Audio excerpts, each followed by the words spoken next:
So I just wanted to let everybody know that we're running a couple minutes late. They had some committee interviews that they're wrapping up, so it may be about 5 minutes before the council shows up.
All right, thank you for joining us for our Wednesday, June 3rd meeting, and thank you for your patience. We had a lot of wonderful interviews for some different committee positions that we will be filling later on in the meeting, and they went a little bit long. We had great candidates to discuss, so thanks for your patience. This meeting is being held as a hybrid meeting with both in-person attendance and teleconference access via Zoom. We will start our meeting off with a land acknowledgement. The City of Arcata acknowledges that the land we are located on are the unceded ancestral lands of the Wiyot tribe. The land that Arcata rests on is known in the Wiyot language as Gudini, meaning over in the woods or among the redwoods. Past actions by local, state, and federal governments removed the Wiyot and other indigenous peoples from the land and threatened to destroy their cultural practices. The City of Arcata acknowledges the Wiyot community, their elders, both past and present, as well as future generations. This acknowledgement seeks to aid in dismantling the legacy narratives of settler colonialism. And if you would like to, you can join us for the flag salute.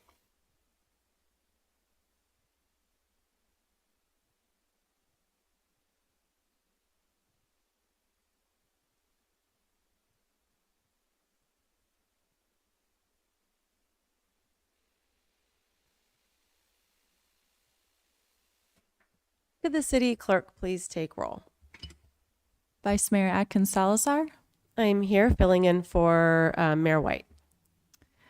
Councilmember Matthews, Here. Councilmember Schaefer, Here. Councilmember Stillman. Present. Mayor White is absent, but we do have a quorum. Thank you.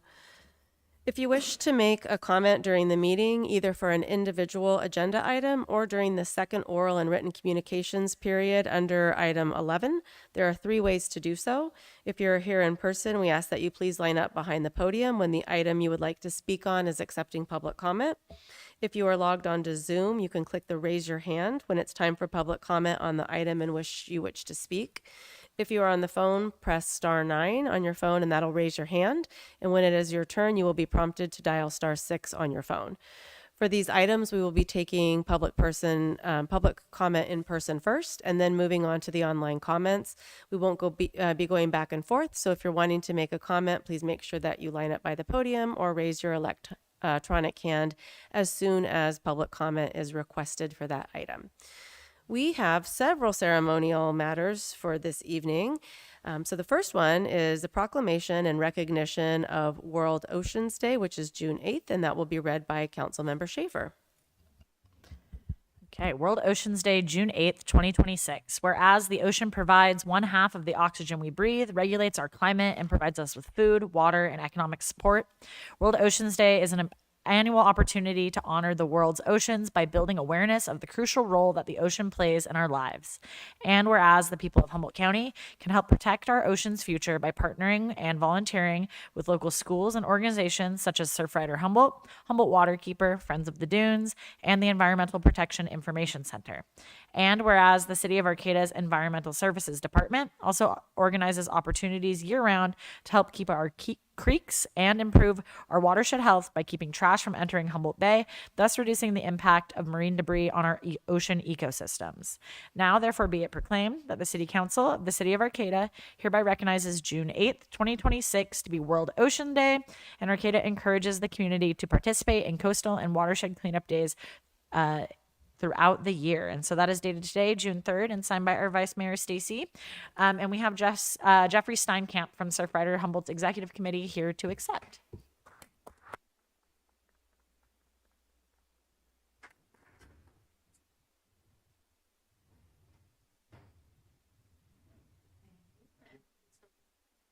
Okay, thanks. Well, thank you, Arcata, for recognizing World Ocean Day, and I love this progressive little town since I got here, in 1987. I remember being the bag monster at the farmers market when you in 2014 banned the use of the single use plastic bag. So some good memories of this progressive town. I'm a committee member of Surfrider. I'm the director of Moonstone Beach Surf Camp, and I've been a resident here since 1987.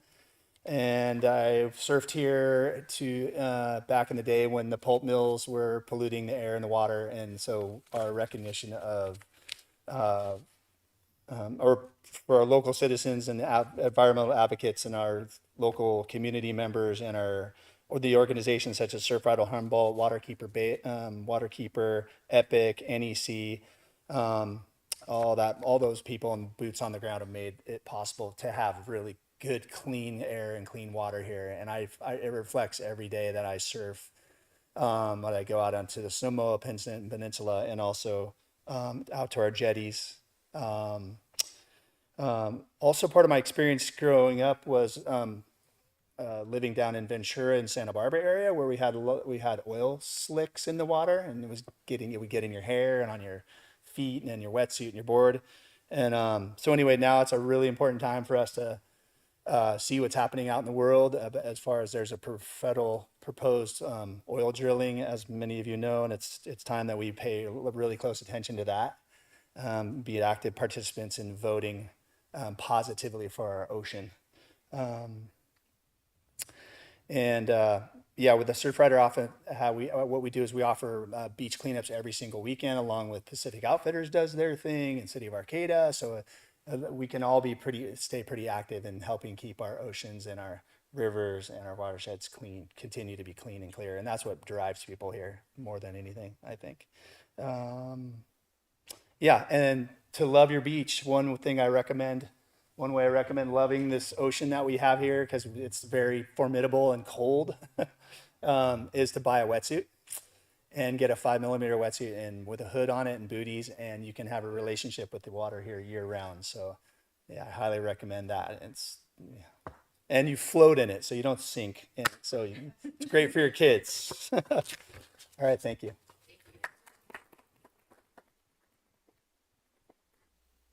All right, next we have a proclamation in celebration of the 4th of July Jubilee, which is July 4th, 2026, and this proclamation will be read by Councilmember Stillman. The 4th of July Jubilee.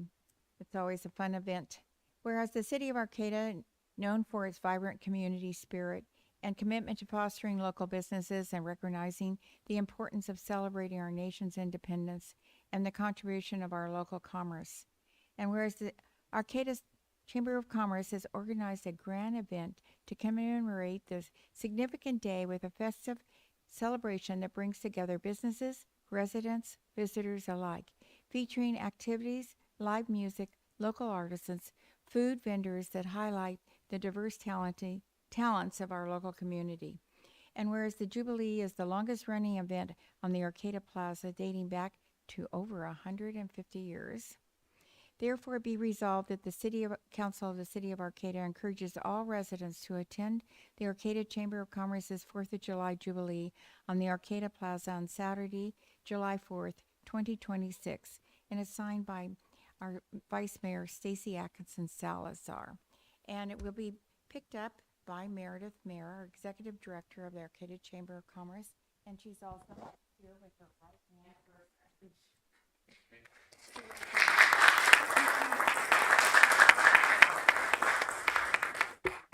You want to come up, Zach? All right.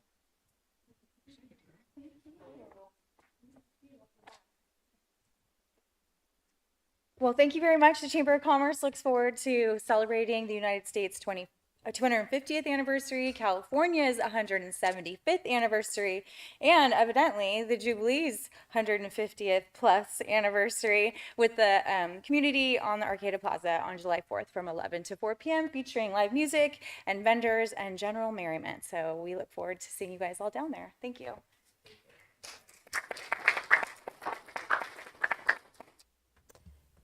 Next, we have a proclamation designating June 7th through the 13th, 2026 as the Week of the Oyster, and it will be read by Councilmember Matthews. All right, the week of the oyster.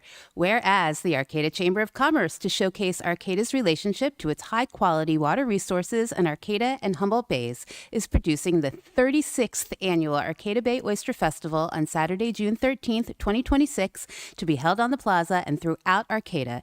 And whereas the Arcata Chamber of Commerce's Arcata Bay Oyster Festival attracts visitors from all over the nation and the state of California to enjoy our natural bounty, culinary talent, entertainers, and downtown ambiance while increasing awareness of local resource conservation. And whereas this year the entire community is invited to attend this event on the plaza featuring live music from 10 a.m. to 5 p.m. on Saturday, June 13th. Participants are encouraged to dance the day away, taste the unique culinary creations, join the oyster calling and shuck and swallow contests, check out the Black Humboldt Block, and more. Now, therefore, be it proclaimed that the City Council of the City of Arcata hereby designates June 7th through 13th, 2026 as the Week of the Oyster and encourages all community members to enjoy the food, fun, music, and frolic at the Arcata Chamber of Commerce's 36th Annual Arcata Festival on the Arcata Plaza on Saturday, June 13th, signed by our Vice Mayor Stacey Atkins Salazar, and again, Meredith Mayer and Zach Lathoris will pick that up.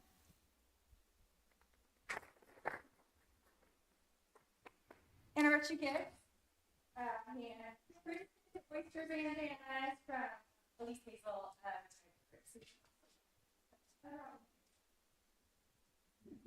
Thank you. Oyster Fest actually kicks off tomorrow at the pub at the Creamery at 5:30 for our monthly mixer, and the kickoff party. By Vowels and Brews is a shuck and swallow fun run on Sunday. If you guys want to run and drink and eat oysters, it's really good for your stomach. And then on Saturday, we'll culminate with a celebration of the bounty of our bay, the 36th annual Arcata Bay Oyster Festival. And a huge thank you to our event coordinator, Gloria, who has been planning this event for literally a year, and I know she's really looking forward to it kicking off and being over. So thank you guys so much for the honor.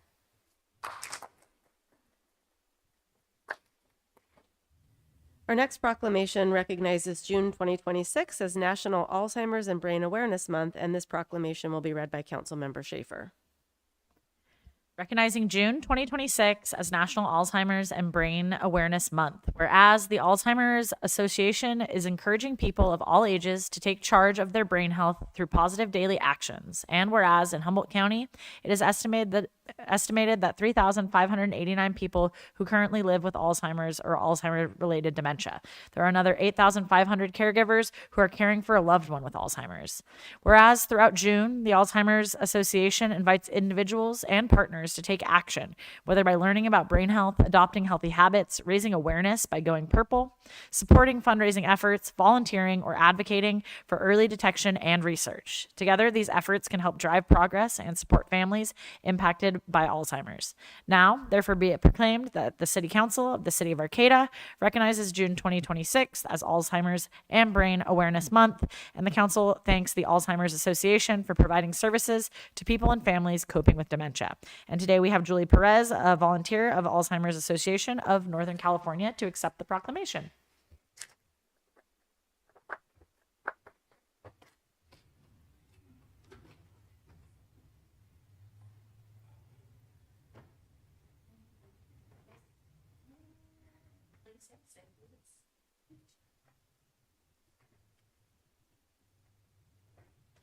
Hi there. As you already know, my name is Julie Perez. I'm here tonight representing the Alzheimer's Association. We just wanted to say thank you to the mayor and members of the Arcata City Council on behalf of the Alzheimer's Association, the 3,300 people living in Humboldt County with this deadly disease, their families, and caregivers. We thank you for this proclamation recognizing June as Alzheimer's Brain Awareness Month. I have 3 handouts to share with everyone. Early detection is very important, so it's best to know the 10 warning signs. You'll see it on the slip. First is memory loss that disrupts daily life. Second would be challenges in planning or solving problems. 3, difficulty completing familiar tasks. 4, confusion with time or place. Trouble understanding visual images and spatial relationships. 6, new problems with words in speaking or writing. 7 would be misplacing things and losing the ability to retrace their steps. 8 is a decreased or poor judgment. 9 is a withdrawal from work or social interaction. 10, changes in mood or personality. The newest research shows that a healthy brain can slow down the progress of this disease. We would like to invite everybody to the walk. This year, it's going to be October 10th from 9 a.m. to noon. If anybody would like more information, whether it be about support or about the walk, about donating, if you want to form a team, all of it is available at alz.org, and it is also included with a QR code on the cards that were passed out. So just wanted to say thank you so much again, and we appreciate you very much. Thank you.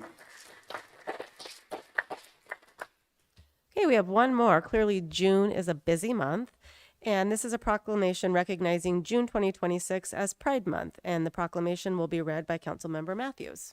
Yeah, before I read this, I hope that everybody will be able to join us tomorrow at noon at City Hall so we can raise the pride flag. So we are recognizing June 2026 as Pride Month, whereas the City of Arcata recognizes the month of June as Pride Month, honoring the rich histories, contribution, and ongoing struggles of the two-spirit, lesbian, gay, bisexual, transgender, queer, intersex, asexual, and all gender-expansive individuals, 2S, LGBTQIA+, and whereas Pride Month commemorates the 1969 Stonewall Uprising, an act of resistance against police brutality led by Black and brown trans women, femmes, and queer youth, including trailblazers such as Martha P. Johnson and Sylvia Rivera, whose courage ignited a global movement for liberation and dignity. And whereas today, 2S LGBTQIA+ people, especially transgender and gender nonconforming individuals, youth, and Black, Indigenous, and people of color, BIPOC community members, face escalating threats to their safety, bodily autonomy, and rights under a growing wave of anti-LGBTQ+ legislation and rhetoric across the country, and the City of Arcata reaffirms its unwavering commitments to the safety, rights, visibility, and joy of 2S LGBTQIA+ communities. Now, therefore, be it proclaimed that the City Council of the City of Arcata hereby recognizes June as Pride Month and calls on our community not only to celebrate Pride, but to defend it through action, solidarity, and a shared commitment to justice for all, dated June 3rd, 2026, signed by our Vice Mayor, Stacey Atkins Salazar, and Julie from Queer Humboldt's going to pick this up.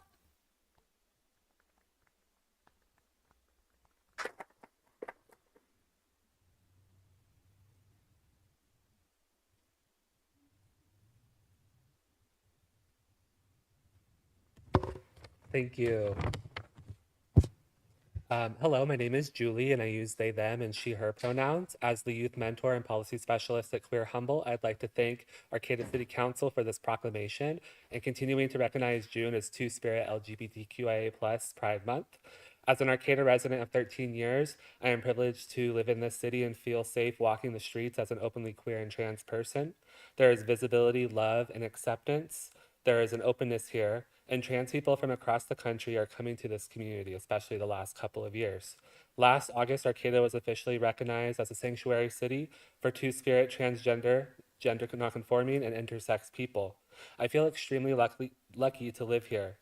But unfortunately, in many places across this country, this is not the case for a lot of transgender people.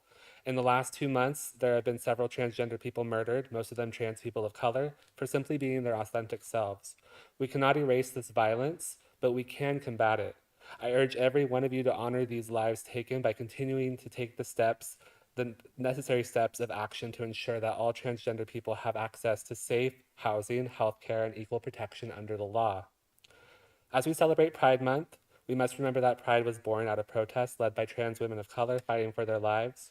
And while this month is about queer and trans joy, it must also be about justice. We cannot truly celebrate Pride while our trans siblings, especially Black and brown trans women, face an epidemic of fatal violence. This June, let Pride be a promise to protect the living, honor the fallen, and fight for a world where every queer and trans person can walk down the streets in their community, live openly, and be safe. Thank you.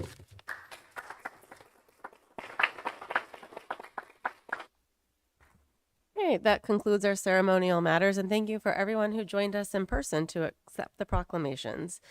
We don't have any reports by commission or committee, so that will take us into staff reports. All reports shall be specifically limited to city business and shall not request or lead to action by the council at this meeting. Today, we will be receiving an update regarding the city's excessive residential electricity users tax from our Deputy Director of Environmental Services, Emily Benby.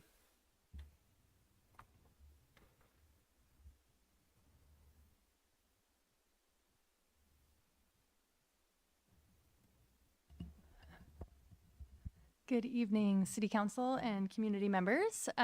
So this item has been brought forth based on the request of council members to have, we'll call it a state of the excessive energy use tax. So the purpose of tonight's meeting or agenda item is to provide the council with background refresher information and some historical trends related to the excessive energy use tax. I'm going to call that EEUT most likely, so just that acronym disclaimer. And there will be no council action requested for this meeting, so this is really to kind of understand where we might want to go from here without taking any action. A lot of text on this slide, bear with me. The EEUT was a ballot measure passed by the voters in 2012 initially, and again in 2022. And in effect, it is a 45% tax on electricity, on residential electricity that's over 600% of the baseline allowance. Pausing to unpack that a little bit, the baseline allowance is something that the CPUC, I believe, sets that basically, depending on time of year and location, it establishes what is considered like a normal use for a resident. So that's what the term baseline allowance means in effect. And then the 600% would be the consumption of greater than 6 times what that baseline allocation is. The EEUT applies to residential customers only. And there is only one exception as identified in the ballot measure language, and that is for the medical baseline allowance. So for instance, if a resident was on a life support device and that generates a whole lot of electricity, they would be exempt from the tax.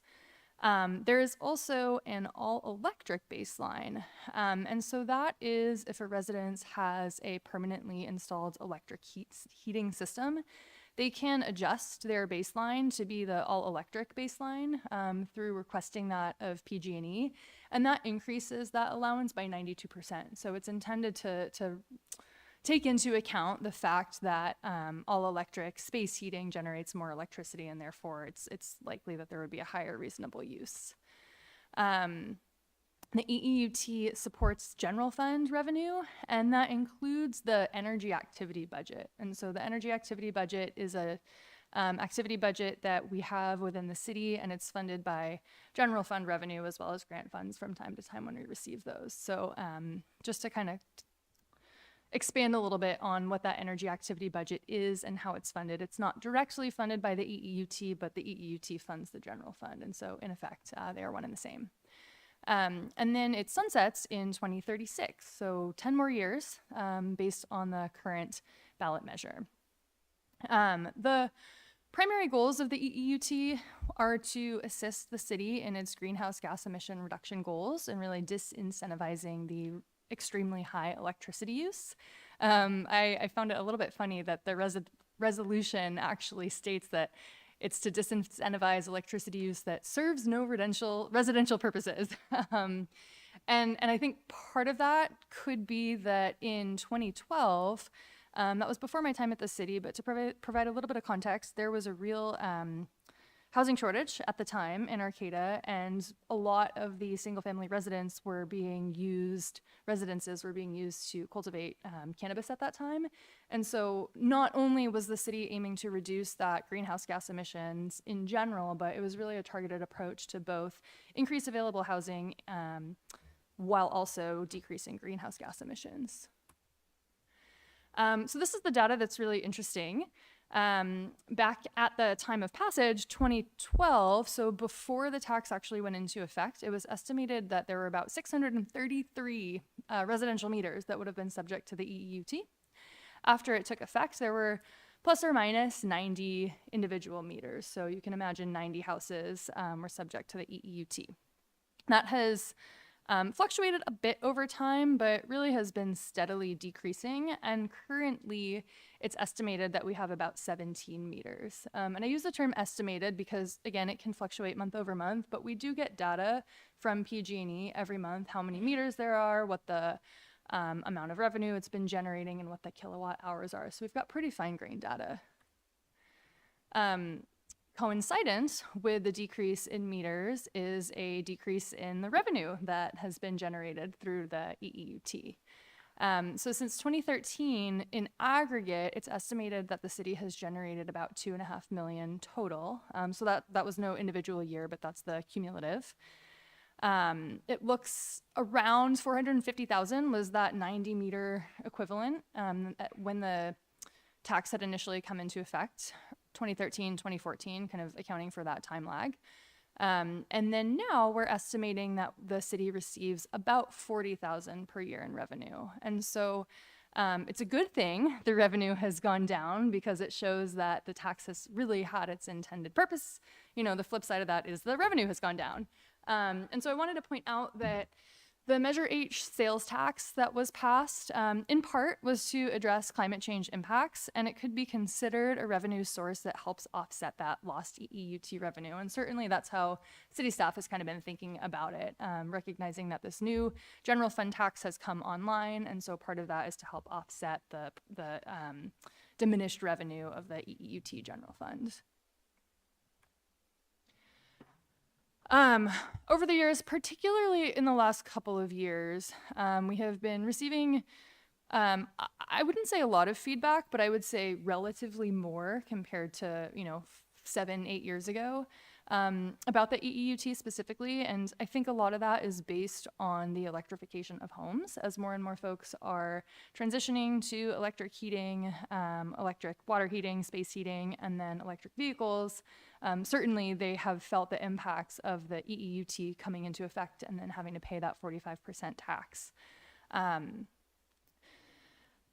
One challenge, I'm going a little bit out of order in my bullets here, but one of the challenges is that there is, as I mentioned, that residential baseline adjustment, but that has to come, PG&E needs to approve that.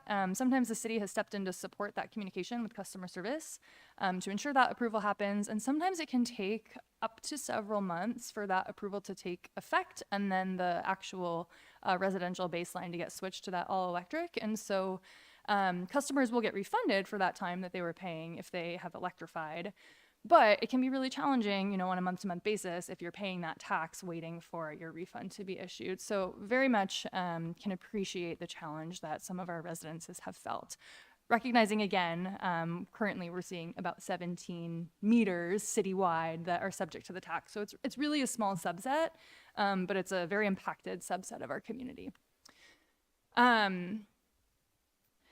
We have tried to really strengthen our outreach and education on the EEUT topic. Again, because it's such a small subset of the community, it can be kind of hard to really fully message the EEUT and shifting to residential baseline and efficiency measures, et cetera, et cetera.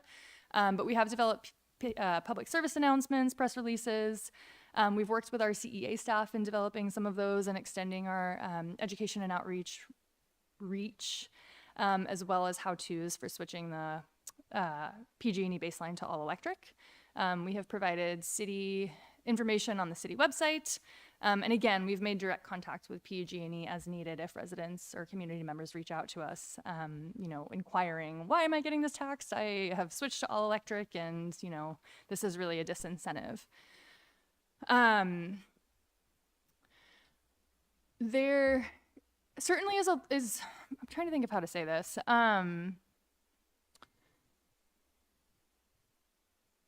There is more data, I think, that we could explore as far as how much or how effective that residential baseline to all electric really is in diminishing the tax. One challenge is that we get really good data from PG&E around how many meters we have, but we don't get the identifying information. So we know that we have 17 meters, but we don't know who they are, and we don't know if those 17 residences have electrified their homes, or if they have EV, or if they have hot tubs, you know? So it's definitely just kind of tricky to really understand the benefits and drawbacks of the EEUT.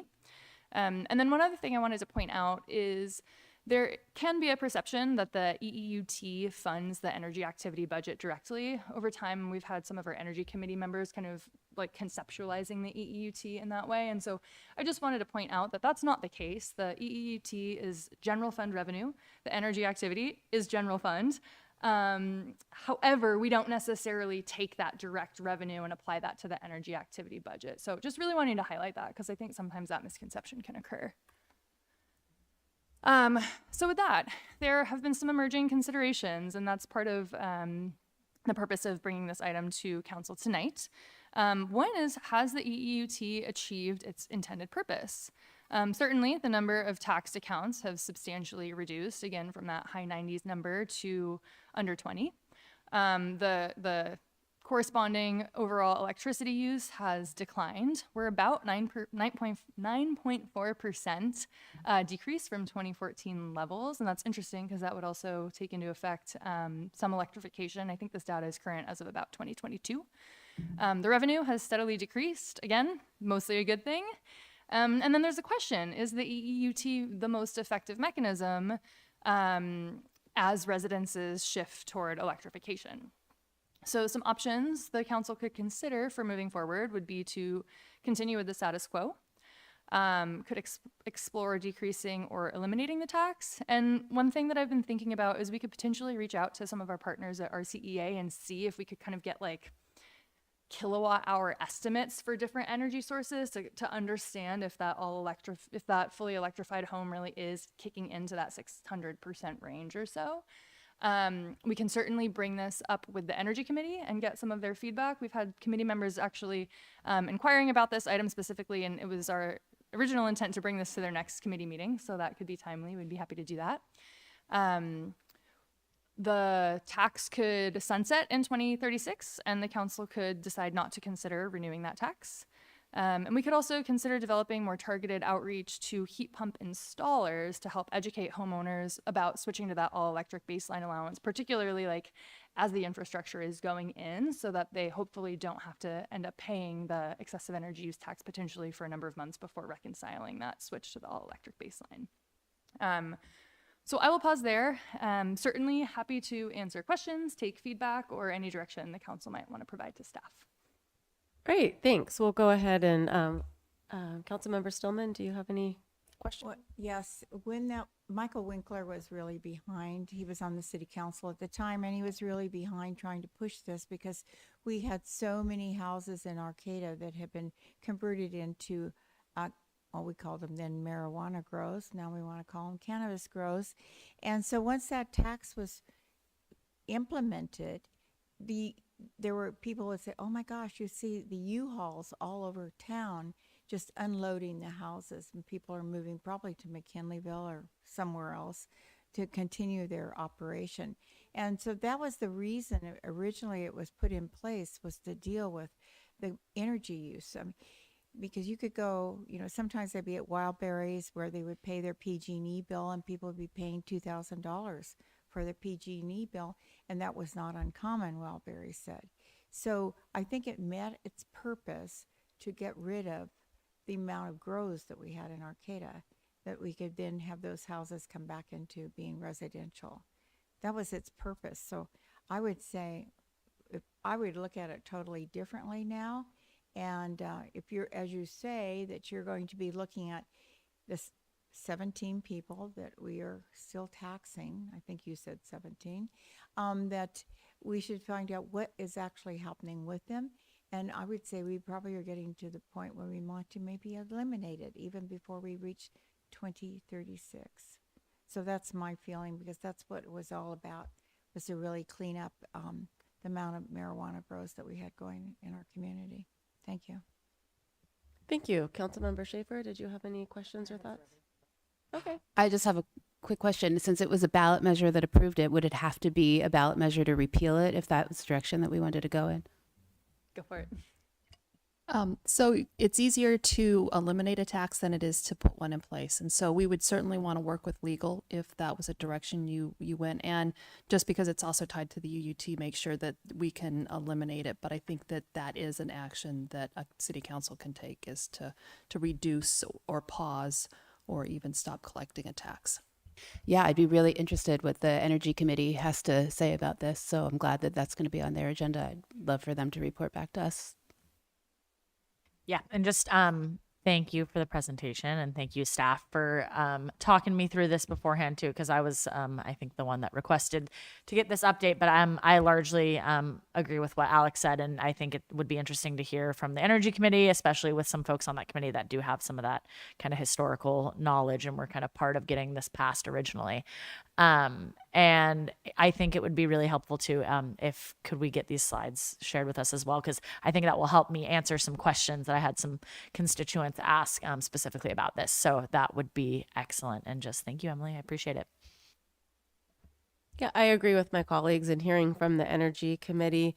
And even though fully electrifying might not push people into that, there is, because it is kind of a notion that's circulating out there, whether it be true or not, people might be hesitant to move towards electrification. So I do think that's something for the Energy Committee to consider, to see, it has served its purpose and could be hindering future purposes that we have. So sounds like we're all in agreement that we'd love to hear their thoughts. So thank you. Yeah, and it'd be sure nice to get rid of a tax. So if it came to that, instead of increasing a tax. Well, it'd be interesting because, oh, I didn't mean to interrupt you, but Michael Winkler is he's still on the Energy Committee, and it would be interesting to get his thoughts on that, because that was his big push. I was on the council with him when that happened, so I just, and then I would get these stories where people tell me what was going on in their neighborhoods and how they saw all these things leaving and they were so happy. So thank you very much for your presentation this evening. And a lot of people too were making enough money that they didn't care they had to pay 45% tax too. I think I knew some of those folks. All right. Did you have anything else for us? That was great feedback, much appreciated. And I believe our next Energy Committee is actually on June 15th. So I think we'll be able to get back to the council promptly with a recommendation. Thank you so much. That takes us to oral and written communications. The City Council values your comments. The public comment period allows people to address the council on matters that are not on the agenda. This early section of public comment is limited to 15 minutes, and speakers are limited to 2 minutes each. If you prefer to have a full 3 minutes of time for your public comment, this item is continued at the end of the meeting under item 12, where speakers are granted 3 minutes. Please know that pursuant to the Brown Act, the council cannot discuss or take action on items not listed on the agenda. The council may respond to statements. There will also be a time to provide public comments specific to each item when that item is being reviewed by the council. So please make your way to the podium now or raise your electronic hand if you are on Zoom. Hello, everybody. My name is Carly with Brighton Green. And I just wanted to catch up on a lot of exciting things that we have going on in town. And I have some exciting news following up Emily's presentation. We just got a report back that 74%, there's 74% less carbon emission. We're reducing our carbon emissions by 74% every time we reuse a cup twice, compared to a compostable paper cup. We already know that reusables are better than throwaway plastic solo cups, but the argument against the paper compostable cups with the plastic or bioplastic lining on the inside was always a throw for us. And now we can really use that information to hopefully work more with you guys to help you guys keep on reducing carbon emissions for the city and comply with larger policies as well. So very excited about that. Also, with Oyster Fest coming up very soon, just wanted to throw it out there that we're still looking for volunteers. Oyster Fest used to be the biggest trash producing event on the plaza, and now it's the biggest composting event on the plaza. Last year, 85% of all of the waste that was created on the plaza got diverted away from landfill. There was nearly 4,000 pounds of compost and only 800 pounds of trash. Lastly, I just want to invite you guys all to the Center for Sustainable Development. It's a local hub where we have all the tools, resources, and space to solve all the community problems that we have in the community. We have the experts, we have the space, we have the tools, and we want to share it. So please contact us, and we'd like to share the space and show all the possibilities that we could help the community do, including emergency shelters. Thank you. All right. Thank you. Do we have anyone else in person? All right. Do we have any hands raised online? Yes, we have one hand raised. Okay, we'll take that one commenter. Thank you. Darius, please go ahead. Okay. Hello. We can hear Hello. you.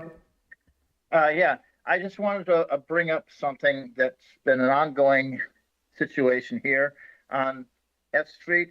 You know, where like how the garbage goes out, it has to go out every Sunday night, and it's picked up early in the morning the next day on Monday morning. And sometimes there are cars parked from end to end, and nobody can put their trash out because it's all wall-to-wall parking. And so I would like to propose that at least on that particular night and the following morning, that parking is not allowed on the side of the road there, where, you know, so people can put their garbage out. And, you know, because I have no place to put it. There's no place to put the garbage sometimes. That's all I have to say. All right. Thank you for bringing that to our attention. That brings us to our consent calendar. All matters on the consent calendar are considered to be routine by the City Council and are enacted in one motion. There is no separate discussion of any of these items. If discussion is required, that item is removed from the consent calendar and considered separately. So A, approve to waive reading of the text and consent to read by title only for any ordinance on this agenda. B, approve the minutes of the City Council's special meeting study session of May 13th, 2026. C, approve the minutes of the City Council's special meeting of May 20th, 2026. D, approve the minutes of the City Council meeting of May 20th, 2026. E, biweekly report on disbursements. F, award a contract for the 2026 digester cleaning project to Synagro WWT Incorporated in the amount of $462,885.80 and approve necessary and associated related actions. G, make a continued finding that emergency procurement to repair failed culverts at 4700 West End Road is necessary and authorize the city manager to execute all applicable documents. H, approve an amendment to the contract with Civic Possible for the Economic Strategic Plan update to add $13,000 for additional scope, not subject to the California Environmental Quality Act. I, approve the purchase of solar trail lights from Fonroche for the Arcata Annie and Mary Trail project in the amount of $99,544.54 and approve necessary and associated related actions. J, adopt resolution number 25667, designating the city manager, assistant city manager, or city engineer as the city's agents authorized to submit applications for federal financial assistance for any future or existing grant program. K, adopt resolution number 25671, approving a temporary hiring freeze for vacant positions to address fiscal conditions, reduce the current budget deficit, and preserve general fund reserves, and approve necessary and associated related actions. L, adopt resolution number 25658, approving a voluntary retirement health incentive program for City of Arcata employees and approve necessary and associated related actions. M, adopt resolution number 25669, approving a corrected letter of agreement between the City of Arcata and Arcata Police Association to amend the 2024-2027 Memorandum of Understanding regarding medical benefits and authorize the city manager to execute documents. Would any council member or staff like to remove any items from the consent calendar? Okay, do we have any members of the public that are would like to comment on this? We'll go ahead and do our in-person folks first. Hi, my name's Joanne McGarry. And per usual, when I see a huge dollar amount on a consent calendar item, I am concerned. And I did not study this agenda and its packet before the meeting. But item F, award a contract for digester cleaning project in the amount of over $460,000. I just would love a little bit of an explanation about that and where the money's coming from. Is it part of a sewage treatment plant thing? And if so, it would be nice to have a little more clarification. So if somebody could do that for me, thank you. And do we have any commenters online? No, we do not. Okay, are there any questions from council members or a motion? Tabitha, do you mind, just for curiosity's sake, talking a little bit about item F and what that money's going towards? Or whomever thinks. You probably know. Great. So, hi, council members. The digester project is a maintenance project. What that was originally planned to be included in some of the topics we'll be talking about at the next, one of the next items around the wastewater treatment plant and next steps. The digester is an anaerobic digester, handles solids. We utilize sludge developed from the digester in our composting program at the treatment facility.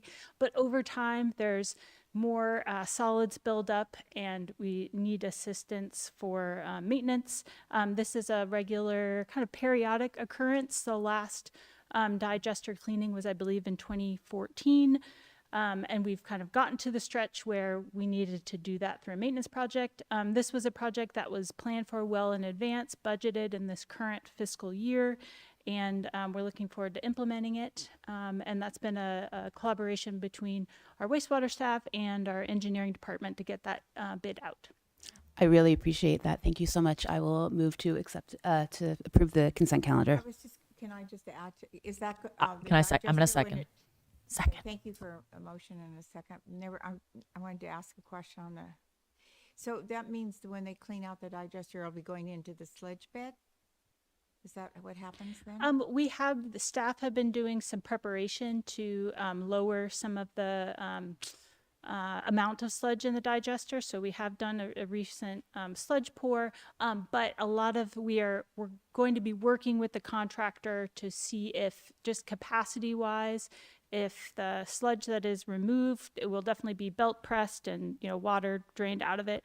Whether we will kind of compost all as we do, or send a portion of hauling away. Thank you. I'm sorry to interrupt your motion on the floor, but I just wanted to clarify that because we do have the sludge beds and it's part of what happens to them. So thank you. Okay, we have a motion and a second, so we'll go ahead and take a vote. All in favor, say aye. Aye. Aye. Right, motion passes unanimously. So we're moving into old business, and we will be holding a hearing to consider abatement for the properties located at 4600 West End Road, Arcata, California, 95521. Assessor's parcel number 507081055, and terminate abatement proceedings due to the property owner having successfully abated the nuisance. So we are now opening the hearing, and we'll go ahead and receive testimony from staff. Great. So at your last meeting on May 20th, this hearing, you continued the hearing. And fortunately, on May 29th, city staff were able to confirm that the repair on the backflow device at 4600 West End Road has passed all tests and is no longer in need of abatement. And so our recommendation is to take any public comment today and to close the hearing and terminate the abatement process. All right, thank you. And this is also time for the property owner to provide testimony. I don't see him here. Does he happen to be online? No, he does not. Okay, sounds good. So we will go ahead and open this up for public comment.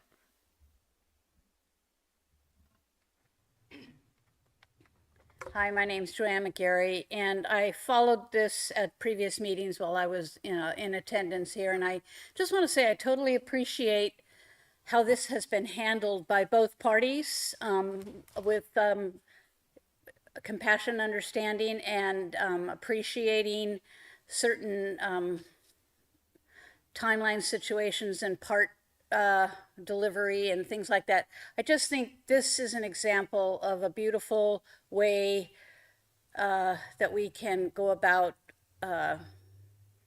dealing with these types of important matters, but in a manner that's very accommodating as it needs to be. So I just want to thank everyone involved in that for this type of procedure. And I'm glad things got fixed finally. So, and we don't have to abate. Thank you.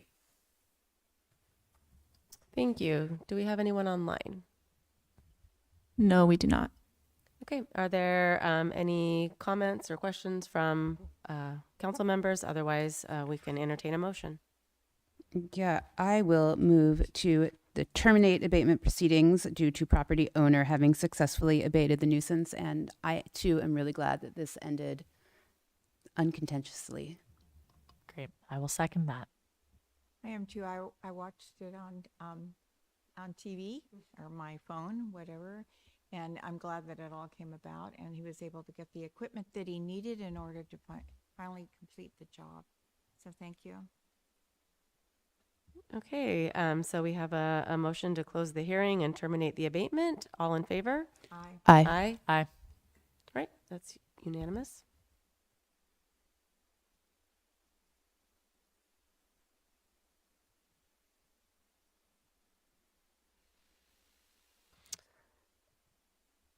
Next item.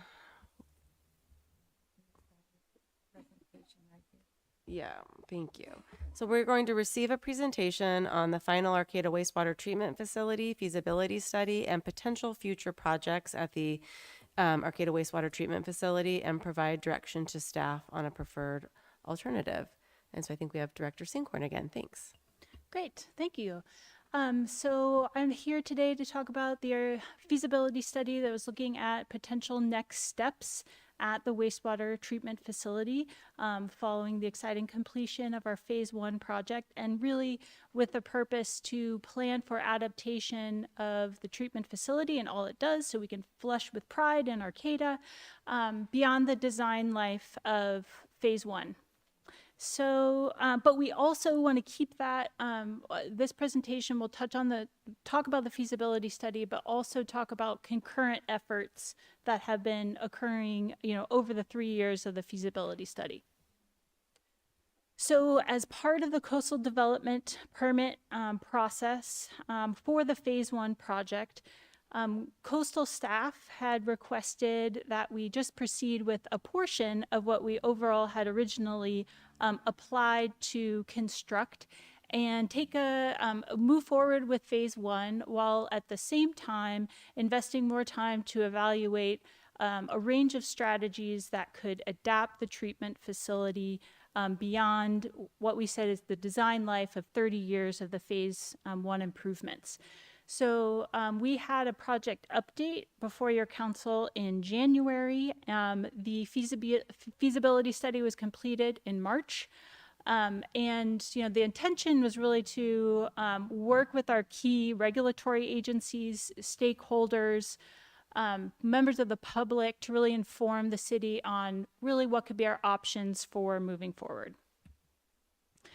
And also to keep in mind of those other concurrent efforts that we've had moving forward, there has been a lot of effort around adaptation planning within our local coastal program, which your council recently adopted.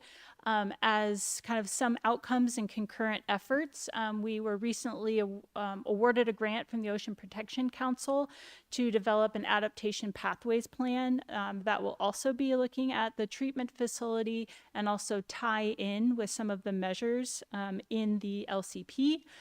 The city received a grant for levee augmentation around the core area of the treatment facility many years before the feasibility study started, so we've still been moving that forward in the concept phase. And then we also need to be planning for additional wastewater treatment upgrades to ensure that we can remain in compliance with upcoming water quality standards with the regional board. And this has been our previously envisioned phase 2. But first, let us not forget to celebrate the accomplishment of completing the largest capital improvement project the city has ever undertaken. We are looking forward to having the public, our funders, everyone out to the treatment plant on next Wednesday, 4 o'clock on June 10th, and you can take tours and see some of these improvements in action. And it's very exciting to have shifted to a much more environmentally and human health benefiting disinfection system from chlorine gas to UV. We have a new outfall at the Brackish Marsh, and we're already meeting better and current water quality standards. So it's an exciting time. We're looking forward to seeing folks out there next week.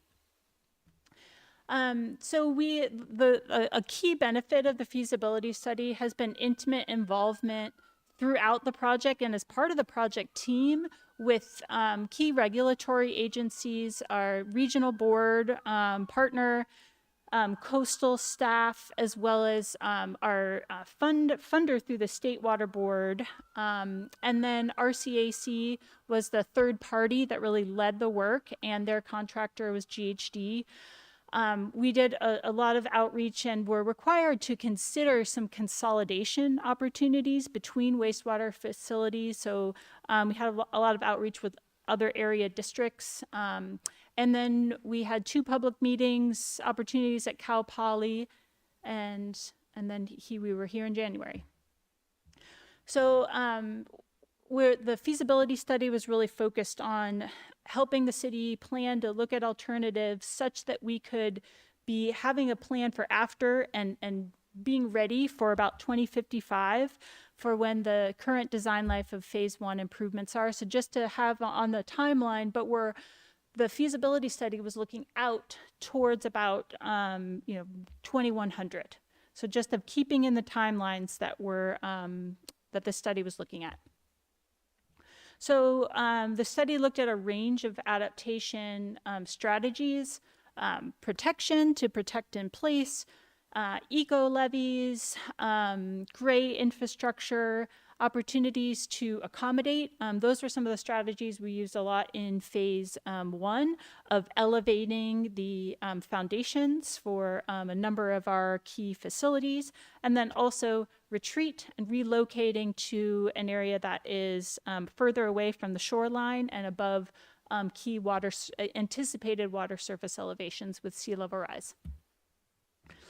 So we looked at a range of adaptation strategies for both where the treatment facility itself would be located or how best to adapt it, and also the disposal system. So for the treatment system itself, the study really looked at levee augmentation. We'll talk more about that, but the summary of being elevating to about 15 feet, and that being around the core area of the treatment plant and the oxidation ponds. And then we also looked at the feasibility level of relocating the whole facility to a new location.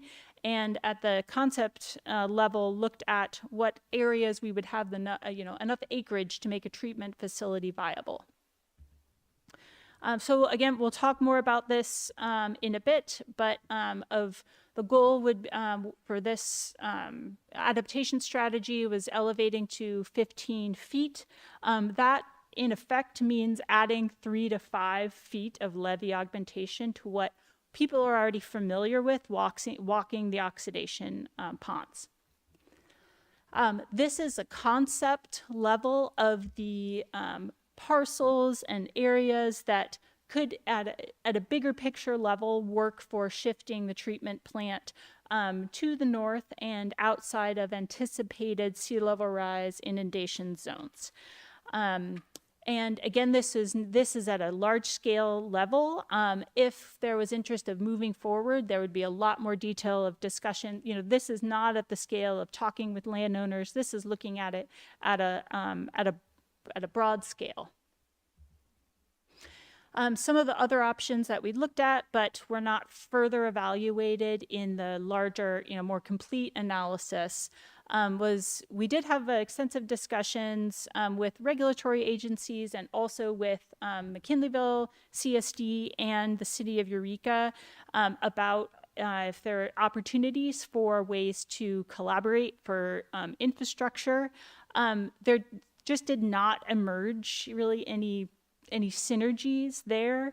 And we can go into that in more detail if you'd like, but that did not come out as a really viable or feasible option. And then there was a lot of interest in decentralized wastewater treatment, but just in terms of our population levels and future, population levels, there really was not yet a standalone decentralized solution that was identified that could meet our whole city needs as a whole, but that there would be opportunities at a smaller scale. And there's interest from Cal Poly classes in studying this more of small water recycling systems, more gray water, composting toilets that could be a part of reducing the inflow to our main treatment facility. So then discharge options. So currently we discharge to Humboldt Bay because we have an exception to the enclosed bays and estuaries policy. And that is because of all of the hard work done in the late 70s to show that wastewater that then flows through enhancement marshes really enhances the water quality of Humboldt Bay when the effluent goes out to Humboldt Bay.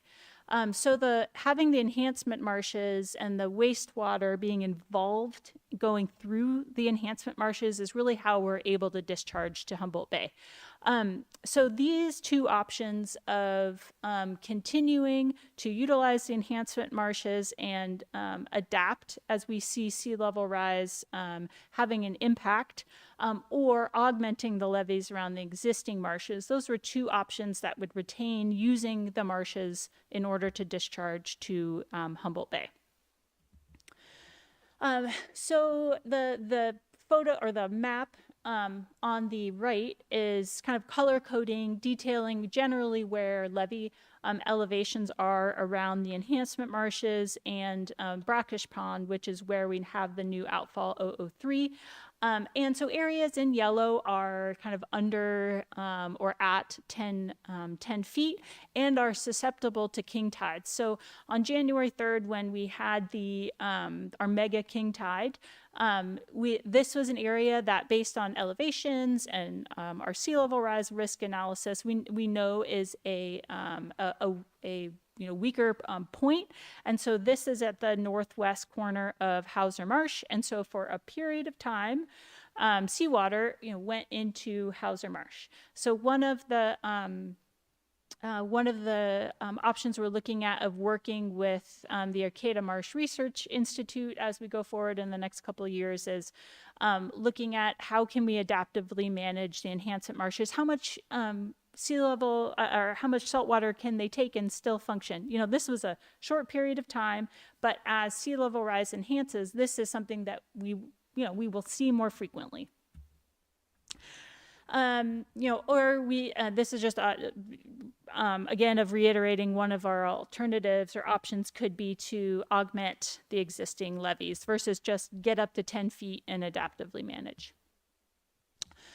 So some other options is if over time the enhancement marshes are inundated, or if there's we're retreating the treatment plant core area itself. These are two retreat options. One being developing a new enhancement project that would still qualify us to discharge to Humboldt Bay. I'll talk about that more in a second. And then also to retreat to consolidate and utilize the Harbor District's existing Redwood Marine Terminal 2 ocean outfall that goes about 1.25 miles out to the ocean from the Samoa Peninsula. So a bit more detail on those. A new enhancement project could be building new marshes that we all in Arcata know and love, but just further uphill, so further north at a higher elevation. Or recently this year, the city of Eureka was approved updated guidelines for what counts as a enhancement project for just for Eureka in order to meet the requirements in the enclosed bays and estuaries policy. And so a future project may not be required to involve wastewater, like wastewater goes through the enhancement marshes now, but it could be I think I have it, nope, I don't have a slide. But this could be addressing legacy contamination around the bay, of building and constructing new wetlands for ecological purposes. There may be in the future for Arcata, like there was recently adopted for Eureka, some more broad guidelines for potential enhancement project. And then the retreat option of consolidating with the Harbor District for an ocean outfall would involve a large infrastructure project to, to install a new discharge pipeline that, the feasibility study team looked at different options, and the one that was the least environmentally damaging or costly would be to generally follow Highway 255 down south of Samoa and connect to the existing outfall. As part of the Coastal Commission's requirement for the city to conduct this feasibility study, they asked that the city look at consolidation and retreat options. So that's why we really spent quite a bit of time at the feasibility level looking at what these options could provide to the city. So then these were some other disposal adaptation strategies that were considered, but for various reasons, mostly that we have a lot of water here on the North Coast, that year-round surface water disposal or groundwater injection are not feasible.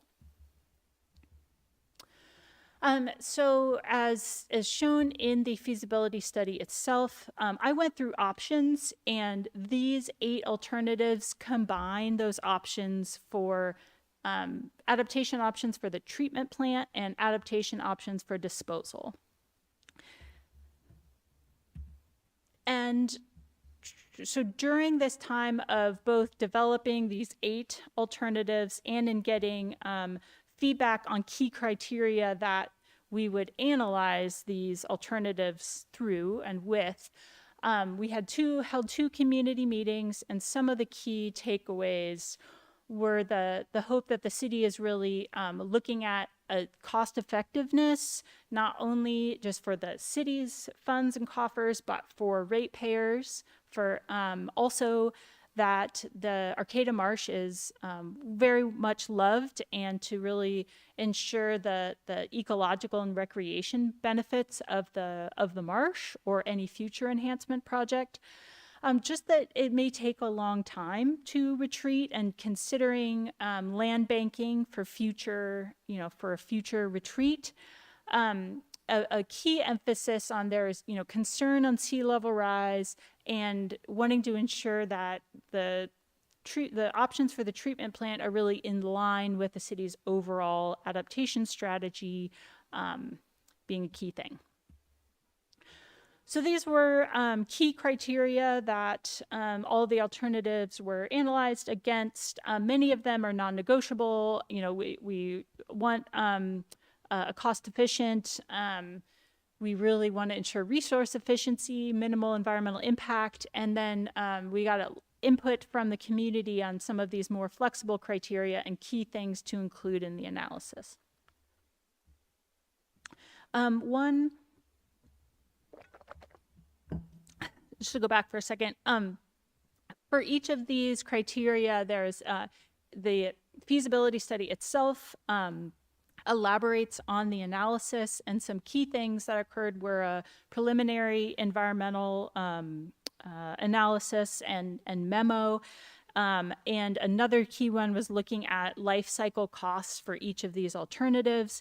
And I just wanted to show a snapshot of an estimation of the capital cost to fully implement each of these alternatives, again, of planning for that this would be funds spent to enable the city to plan for what comes next after 2055. So this is not a table of what we would be looking to budget next year. This is, of looking at what it would cost to adapt. I just wanted to give a snapshot for then when we, talk about, when we keep talking here. And we can come back to the slide if there's more questions.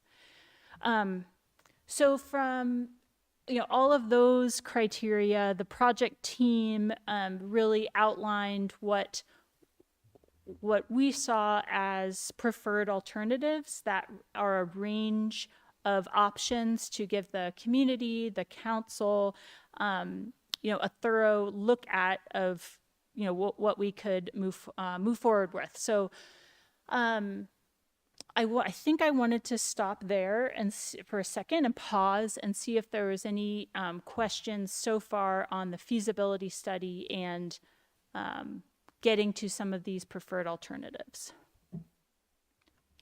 Okay, thank you. And thank you for providing guidance on preferred alternatives. That's quite helpful. I was hoping that was coming.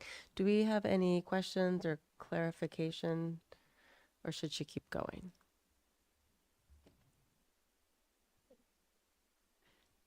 I just think, here I am, I'm thinking back. You mentioned Flush with Pride. You started off that way. And I always think about the plastic toilet that we had that looked like a real toilet, which disappeared somewhere. But that was one of the whole things about Flushing with Pride. And we had it everywhere.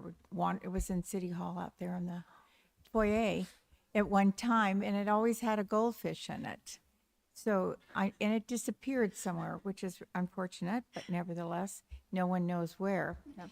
So one of the things I'm thinking about is when this is just coming from a long time ago. So I'm just thinking about the fact that you're now thinking about discharge in a new location.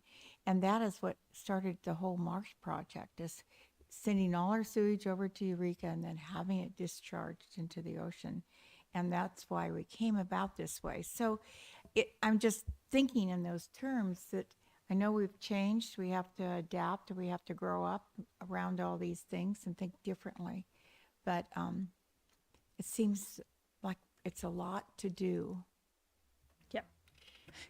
Yeah, and on this slide, I would, what I didn't say was that the feasibility study analysis got to this point. So there is a full analysis of all the alternatives, and when we developed the scope of work 3 years ago, our goal was for the third party analysis to get us to this point, and then to have time and with you as the council to take in this analysis and then be able to provide direction. And we'll talk about why that getting direction soon will be very beneficial in several ways. And so I have more to go. I just wanted to make sure anything was not clear, if anything was not clear yet. No, I mean, it's as clear as it can be with this massive amount of information, but Yeah. I'm hoping that maybe there'll be some words that you have that will make our decision between one being the least expensive, which seems, like an easy one, and then 7 and 8 being the most expensive, I think, and how we would pick. So hopefully there's more to come for that. Great. So just of a reminder of, I showed this slide earlier, but I just want to speak to now more in-depthly about each of these concurrent efforts happening within the city and that involve the wastewater treatment facility. So I mentioned the upcoming sea level rise adaptation pathways plan. That grant was recently funded, and that will really implement one of the measures in the recently adopted local coastal program.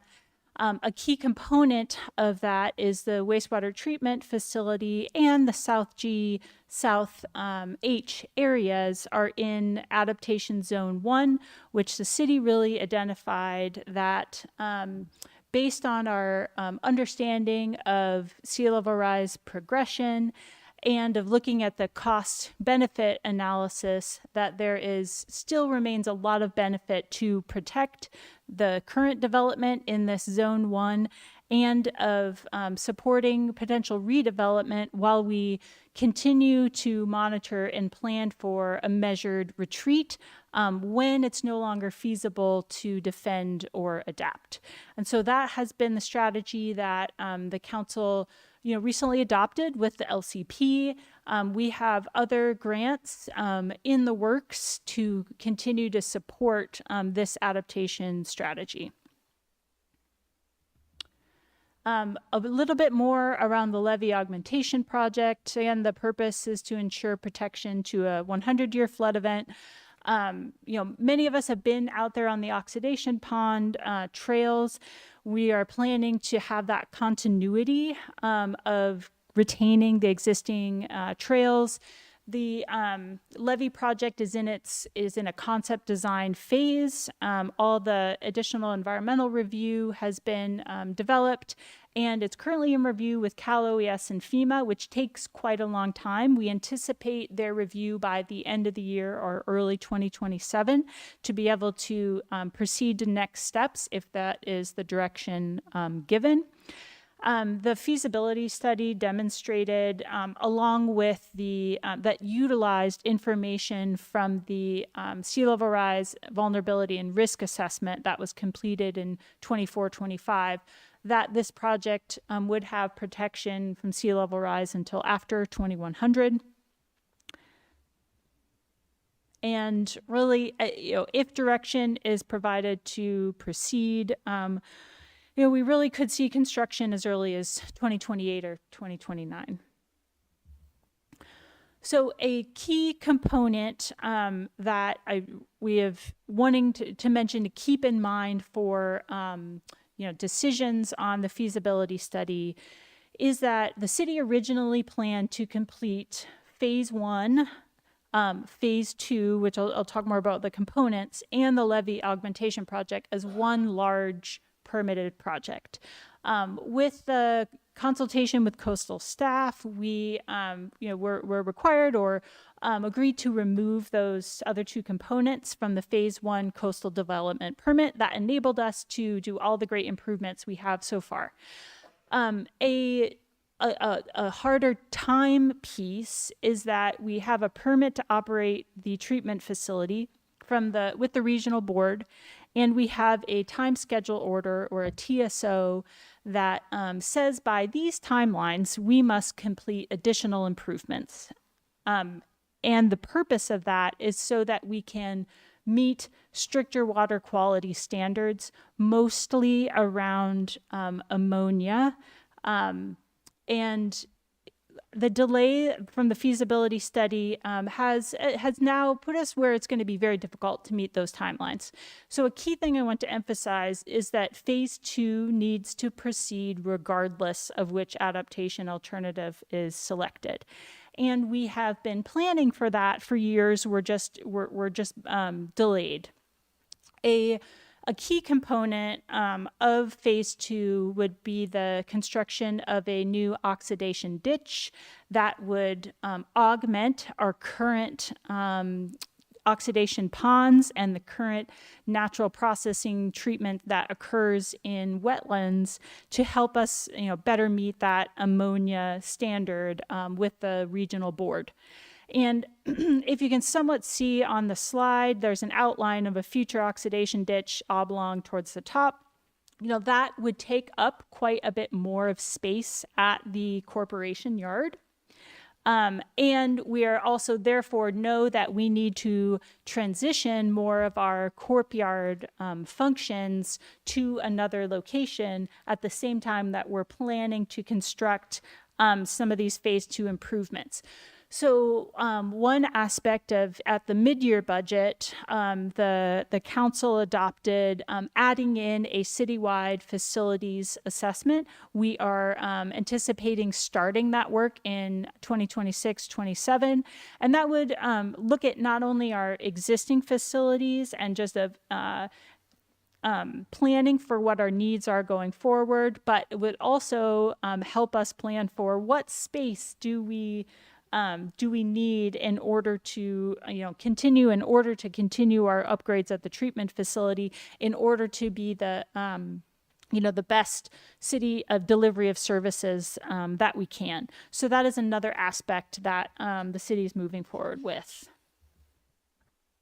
So I touched on this a bit about the timelines that the feasibility study has got us to today. The real extreme benefit is that we've had a very thorough analysis of opportunities to adapt the wastewater treatment facility. Our key regulatory and funding agencies were really intimately involved in the process, attending monthly meetings. And that this was, the city staff did not lead this effort. City staff was part of the project team. But that third-party analysis, I think, goes a long way. The downside has been it has taken quite a while, and that has delayed the city in meeting that time schedule order timelines. The good thing is regional board staff that oversee that permit and that time schedule order have been intimately involved monthly. They know what we've been doing. They know that we're working towards, a resolution. But there are some statutory limits that do not allow them to extend timelines a bit past. And so that could be something that comes back to the city. There could be fines. We're meeting with regional board staff next week, and we scheduled that as an outcome from after this meeting. And again, the time has likely cost the city some funds with cost escalations in the last 3 years, and of just access to grants and low interest loans that we were very fortunate to receive to implement the phase 1 project. So I think I've touched on timelines. I don't think we need to go on that again. But just for next steps, our staff are really hoping to receive council direction on a preferred alternative that could really help us inform the next steps of how we pursue design or environmental review. And we're really hoping to act soon.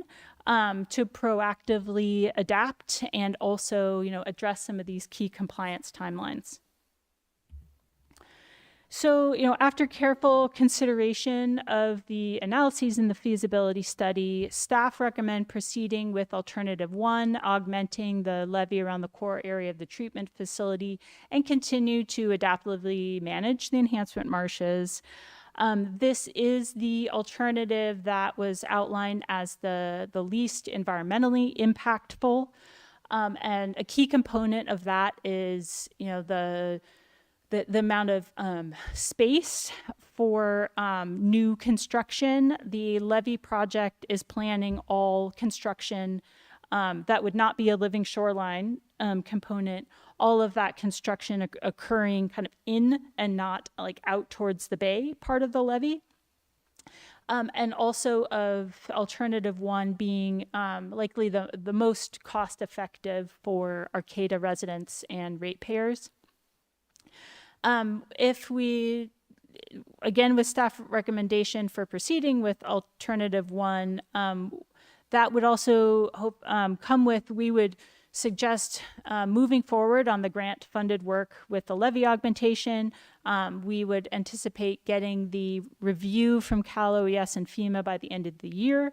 And, so starting that next level of design in this coming fiscal year. And then also of moving forward on design of the key components that we are required by the regional board to complete on phase 2 in our existing facility. So while we at the staff level recommend proceeding with alternative 1, we also recommend continuing to monitor and plan for an eventual measured retreat from our current location that is in alignment with the policy direction you provided with the adopted LCP, and that we are doing that work now, but seeing that retreat timeline at a later date than departing by 2055. So I'm happy to answer any questions, and thank you for I know it's a lot. So I remember a discussion on an oxidation ditch, so we didn't put one in the last phase when we were doing the this thing.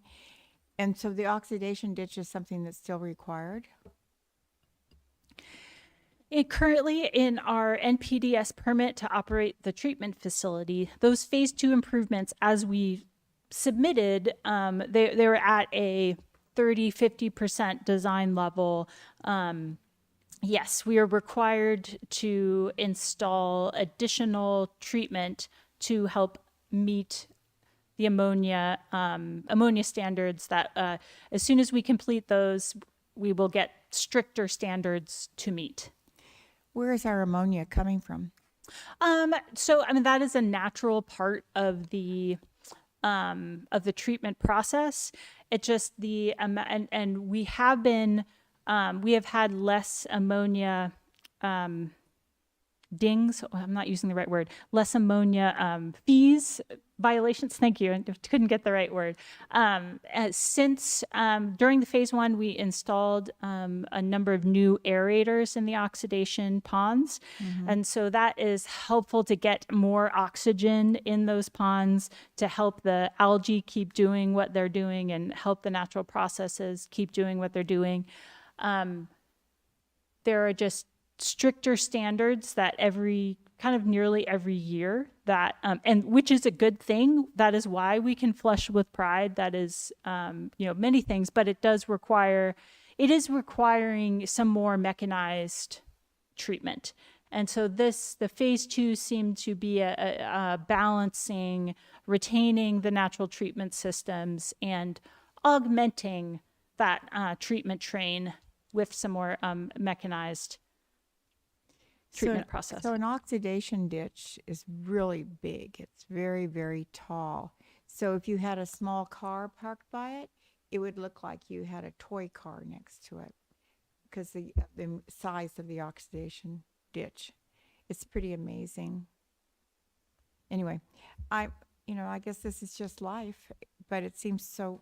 Here we have this plant and we've done all these things over, and we were known all over the world as being so advanced and blah, blah, blah. And now we're going to become normal. More or less normal.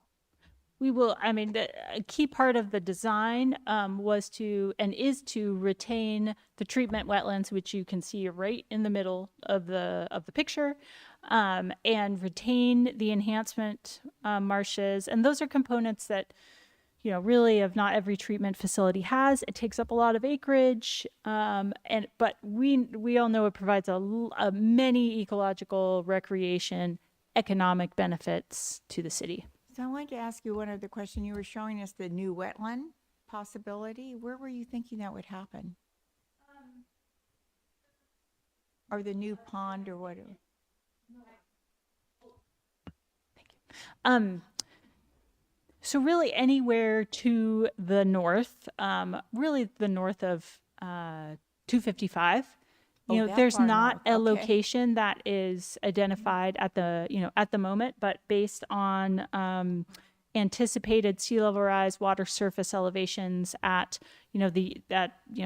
50, 75, 100 years from now, it would be in a location that is north of our current marshes. So besides having to do all these upgrades, we're really going to have to look at acquiring more property. And that's going to have to be put into the whole thing if we're going to be north of wherever, Yep. 255 or wherever it might be. That's going to be another thing we're going to have to really deal with. Yes, and I would Acquisition. and I would clarify that the staff recommendation for alternative 1 would not immediately require property acquisition. The adaptive management of the enhancement marshes is that component where I could see if by 2075 or 2060 the enhancement marshes are not they're not being as effective, efficient at the additional polishing of wastewater, that we would be planning for that. And like City of Eureka did, propose some additional enhancement projects such that we could continue to have the marshes while also having some other enhancement projects around the bay, other restoration, which the city, loves to, look towards funding to do in order to still discharge to the bay. But I would also say that I think it is beneficial as part of the citywide facilities assessment that we're planning to be looking at. We know we need to relocate some of the key functions at the city's current corporation yard. We know that that will be part of that facilities assessment. And so, to your point, Councilmember Stillman, that is what, even if we go with the staff recommendation, we need to be looking at some other land property facility acquisitions.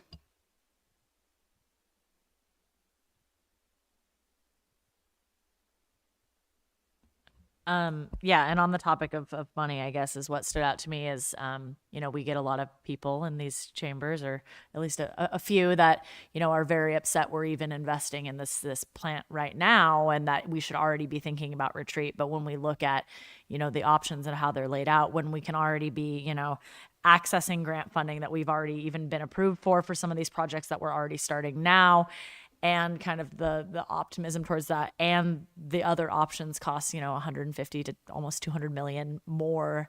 It just doesn't seem realistically feasible, and maybe we'll be down to 2070, and then we're gonna be planning, and maybe I'll be back on the council like Alex is now when she was in the 70s, to plan for the next where are we gonna move it phase. But I think the both financially smart move, and just with the direction we've been going, that it's pretty obvious to me. Even before you gave us that, I wrote 1 and then I circled it. So, I think that we already have to do these phase 2, projects as well. And so to think about, planning for option 7 or 8, is a long-term planning, but for the short midterm, we really need to, be focusing on, adapting those levees and making sure that we can, use that infrastructure and make it, protected for as long as possible right now, especially, with those king tide events. We're already going to start seeing, it might not be all the time, it might not be permanent sea level rise, but we're going to see events that cause,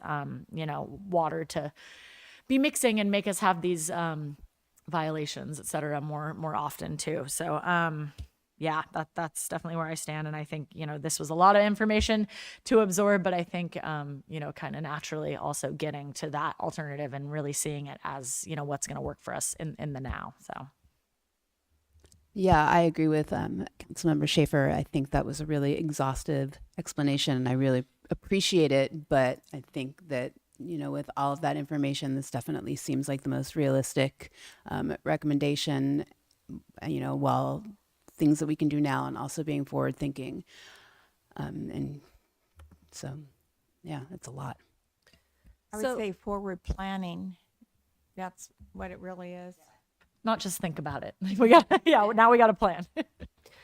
So alternative 1, so the alternatives that we talked about came from a third party, but wasn't alternative one the direction that we were already heading before the feasibility study?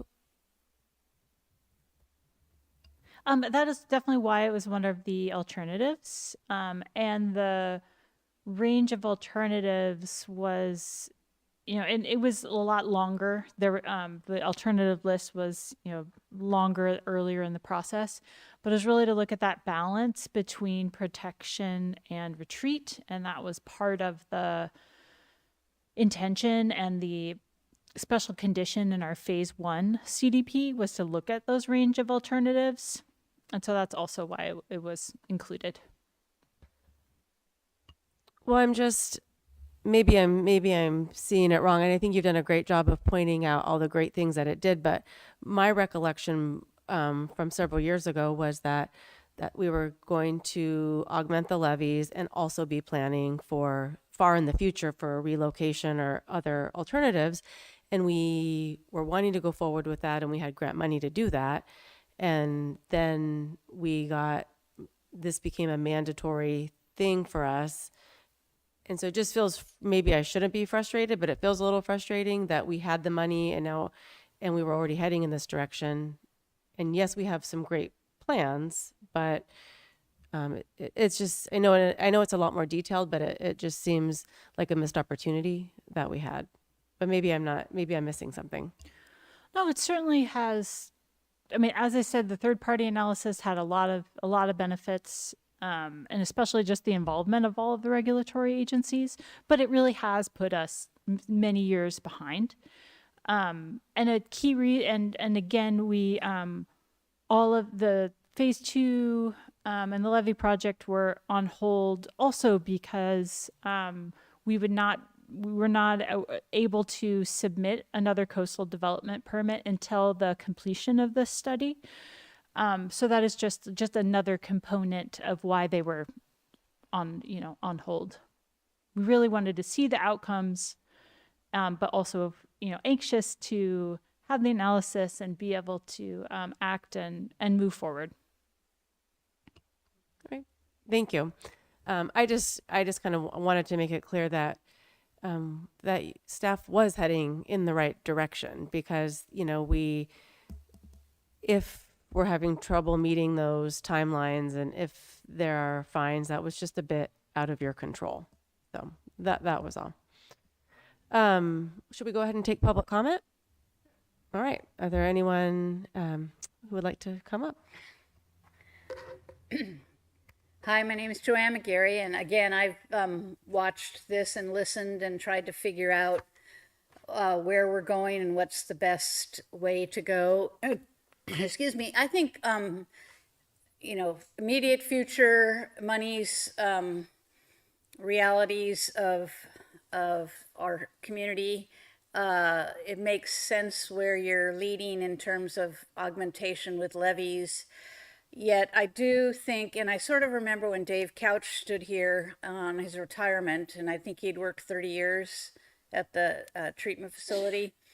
And I approached him afterwards about my thoughts of alternative ways of treating our sewage. And he and I talked about this eco machine out of the Omega Institute, and there was some slide there that talked about small scale projects that I think really should be looked at, especially on rebuilds of like the fire site downtown, experimenting with alternatives to sending everything down to our sea level rising sewage treatment plant area. So I do think that it makes sense to continue on this path. And again, the delay is kind of interesting, but I always think that we really need to big picture. I mean, the 101 corridor, Caltrans is looking right now because of sea level rise and all the infrastructure along that corridor, of which the marsh is a part. What do they do in the whole scheme of things to plan for the future for that? So I just want to say that I wish we had really thought about retreat options a whole lot earlier. It really, some stuff can stay going to the marsh and some stuff can go to another place. And we have little experimental places that other things could be tried. But it's still hard for me to wrap my head around. But the money right now looks like alternative one is the way to go.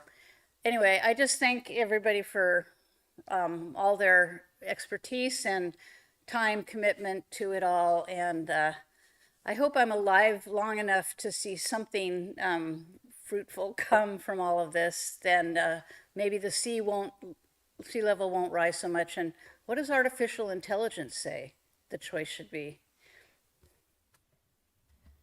We would never ask. All right. Next commenter, please. I just want to say, hello, my name is Carly Tambling. As a community member, when I first moved up to Humboldt, wastewater treatment was not something that I thought I would be super excited about.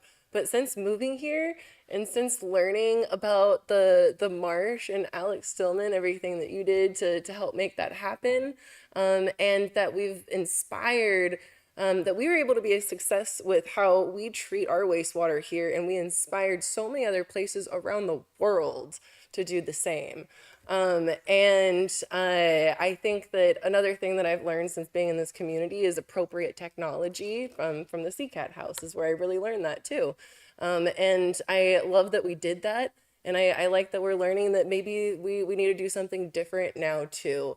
And I hope that we can continue to be leaders in our wastewater treatment facilities and the way that we do that and we learn. And I definitely support your decision to the best decision, obviously, but having attended some of these wastewater treatment planning sessions that have been so generously open to the public, and I felt really involved in this process in the last 3 years. Again, I appreciate that you guys realize how much time that took, and that maybe that wasn't the best, but I also have to say I did appreciate being a part of that process, and I feel super educated about it, and all the more proud for what the work that you guys are doing, and for where we're from, and how we deal with wastewater, and so just thank you for all that, and I will continue to maintain our grease traps and keep our water as clean as possible. And thank you again for all this work. I think we are probably a unique community in how much we talk about and know about our wastewater facilities. That's probably not the norm. And yes, I agree that community involvement is never a bad thing. So that was a good side effect of that. Seeing no one else in person, do we have anyone online? No, we do not. Okay. May I ask another question about this? So we were talking about you're going to be doing enhancement. Will that be down around the marsh again? A number of years ago, I don't know, was it 10 years ago that we had the everything built up, including the ponds? Well, let me see. When you walk around the marsh and when you walk around from I Street parking lot and you come around, so will those all be enhanced and built up higher? And will we also be working with the Clop Lake?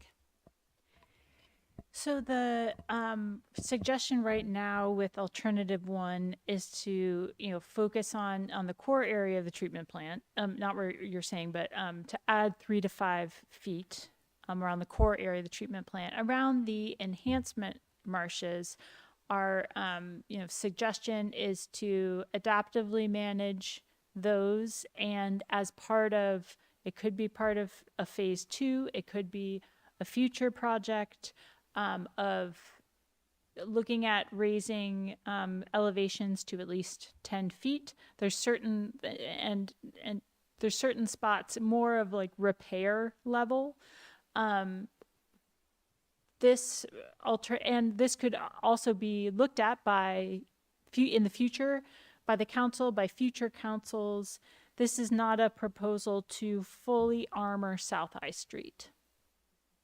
Thank you. I think that could be a decision in the future, but we have a number of years for the enhancement marshes to continue to function as we observe that and adaptively manage and then make future decisions. Okay, so it seems like we're all on the same page. Is there anyone that would like to motion for staff to proceed with alternative 1? So moved.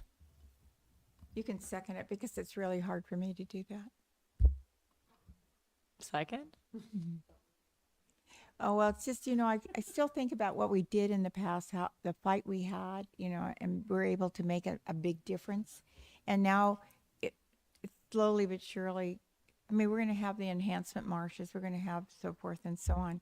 But the whole impetus is changed. So that's why I don't want to second it. But also, thank you so much, Alex, for your vision years and years ago. Oh, it was a fight, I can tell you that. But we did make it, and we are different than a lot of other places. But Redwood City was one that also had the ponds at that time, and we were sort of coming off of that too. Yeah, I can appreciate how this must feel for you, but. So I'll vote aye if someone calls for the question.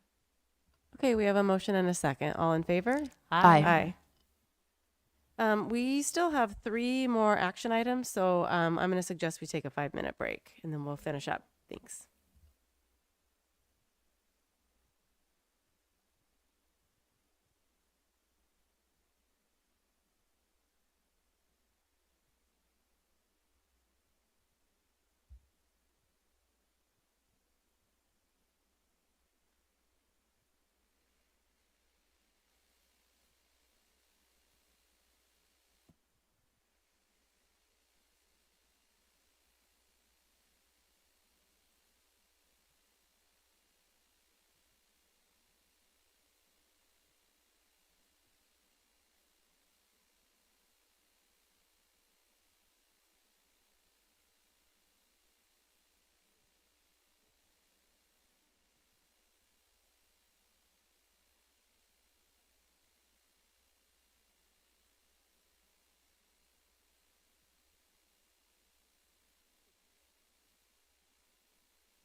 Check, check, check.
All right, welcome back.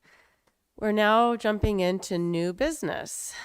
So we will be appointing one member to the Energy Committee for a term expiring on either September 30th, 2027 or September 30th, 2028. We'll be appointing one new member to the Forest Management Committee for a term expiring March 31st, 2029, and appointing up to two members to the Wetlands and Creeks Committee for terms expiring March 31st, 2028 and March 31st, 2029. So earlier this evening, we interviewed candidates for these positions, and we had a lot of wonderful candidates. So there are some difficult decisions to make.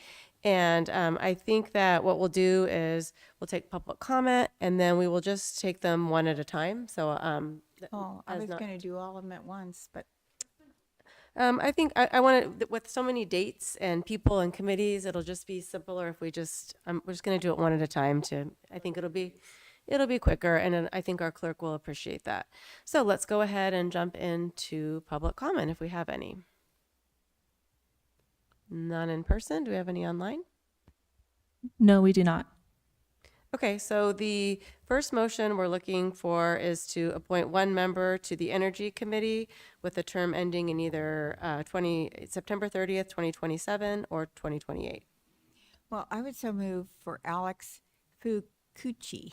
I don't know exactly how you pronounce the name, but I think maybe I've been thinking about it. To a term that September 30th, 2028. He indicated he would like to have that term. Second. Okay, a motion and a second. All in favor? Aye.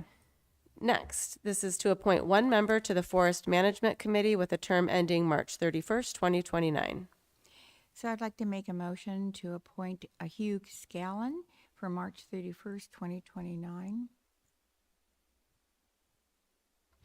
But you I can all see say- hesitation, so I'm going to say either a second or an alternative motion. Yeah, so this was an interesting one because this was our competitive one, and I think we had three really highly qualified candidates. Obviously, I think any of them would be good. But I was a little more particularly impressed with Eamon Engber. There we go, Engber. Just, in the sense that I think that he had a little bit more of a unique skill set that we don't already have on that committee. And I think that he has a pretty interesting network due to his current employment as well. And so I would make a motion to appoint Eamon Engber. I want to say Burger. Second. One thing that I will appreciate about all three of these is as they were coming in, they say, I'm really honored to be interviewed, but any one of us, we were talking outside, any one of us would be amazing. Like, we'd be honored to be appointed, but if you choose the other guy, they're going to be great too. So you They seconded? all said that. All right. And I think that was very magnanimous. Can I of them just all. clarify one small thing before we move forward? That was for a term ending March 31st, 2029. Yes, that is the term we have available. Thank you for clarifying Okay, that. thank you. Did Alex second? She did. So we're on that. We're on the second motion with a motion and a second. So all in favor? Aye. Aye. Great. So then Councilmember Stillman, I didn't hear your vote. I said aye. Okay, sorry. I'll get closer to the phone, whatever. Good save, Councilmember Schaefer. All right, appoint up to two members to the Wetlands and Creek Committee with one term ending March 31st, 2028, and the other on March 31st, 2029. Great. And only one of our candidates for that showed up, so I think we will be only making one appointment tonight. So I'd like to make a motion to appoint Julie Weeder to a term ending March 31st, 2029 for the Wetlands and Creeks Committee. Second. All right, motion and a second. All in favor? Aye. Aye. Great. Well, welcome to our new committee members, and thank you for the interest. We are so fortunate in this community to have people just who volunteer everywhere. So thank you. Item B in new business is to hold a public hearing to review the City of Arcata 2025 updated urban water management plan and water shortage contingency plan. And I believe we have Director Sinkhorn again. Great. Thank you very much, Vice Mayor.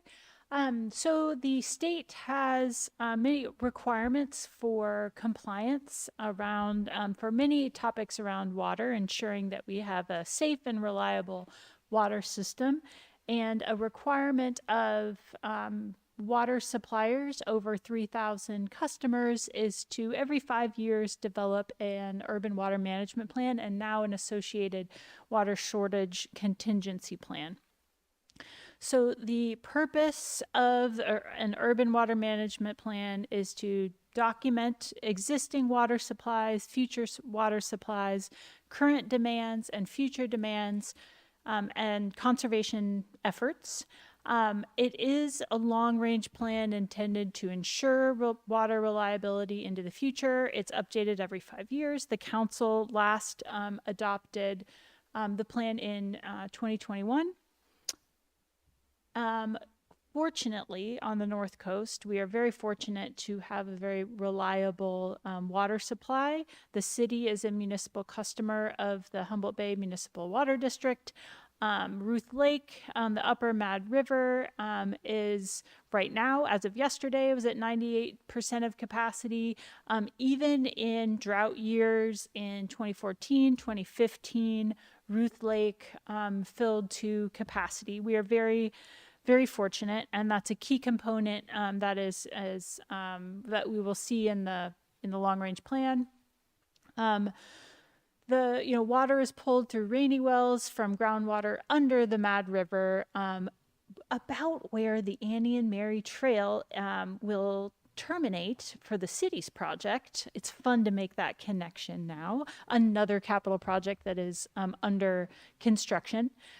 In 2025, the city utilized half of its water right to over 1 million gallons of water annually. The water district has worked a lot to retain water rights in many of different kinds of water uses for the region, but the city has an allocated water right that is always looked at and adopted by the water district. And again, we are at 50%, utilizing 50%.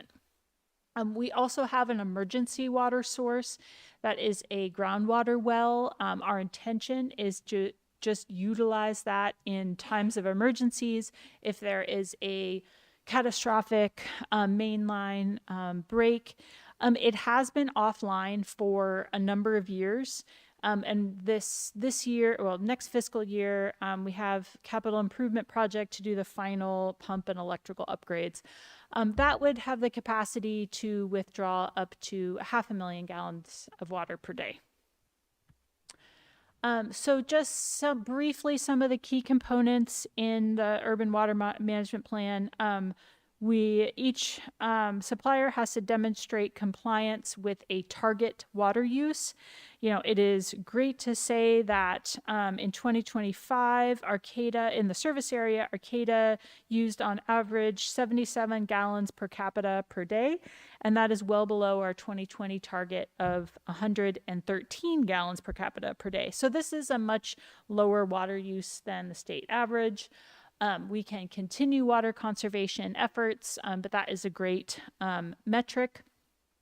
This plan also updates water demand, and we really utilize the population estimates from the recently adopted general plan. And then I just wanted to note that through its suite of capital improvement projects, we're focusing a lot on the effort to reduce water loss and to ensure that our water meters are working correctly, that we are completing our phase 1 steel water line replacement project that I know the construction's probably impacted many people in the neighborhood, and it's making great strides for our infrastructure, but planning a next water line replacement project. So there's a lot the city will continue to do there. And then just a note that Humboldt Bay Municipal Water District helped prepare the water shortage contingency plan that is a component within this plan. And I think that is just a quick summary. I do want to note that Scott Sennett in Environmental Services was a key preparer of the Urban Water Management Plan, and Rachel Hernandez as well. And so the state has a requirement to hold a public hearing to take any input on the plan. And so that is what this agenda item is for, is to take public comment, provide any direction to staff to modify the plan. And then our next item is to take action on adopting if the council so moves. Thank you. And as Director Sinkhorn pointed out, this is a public hearing. So with that, we will officially open the public hearing and go ahead and open it for public comment.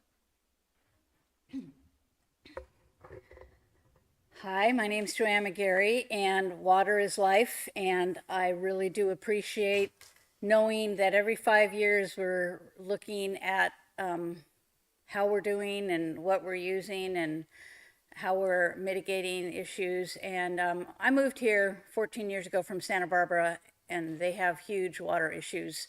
And I guess what I really want to emphasize here in Humboldt County and in Arcata is don't be complacent about water, and that contingency or the Hinden thing that's having capital improvements done. I just sort of recall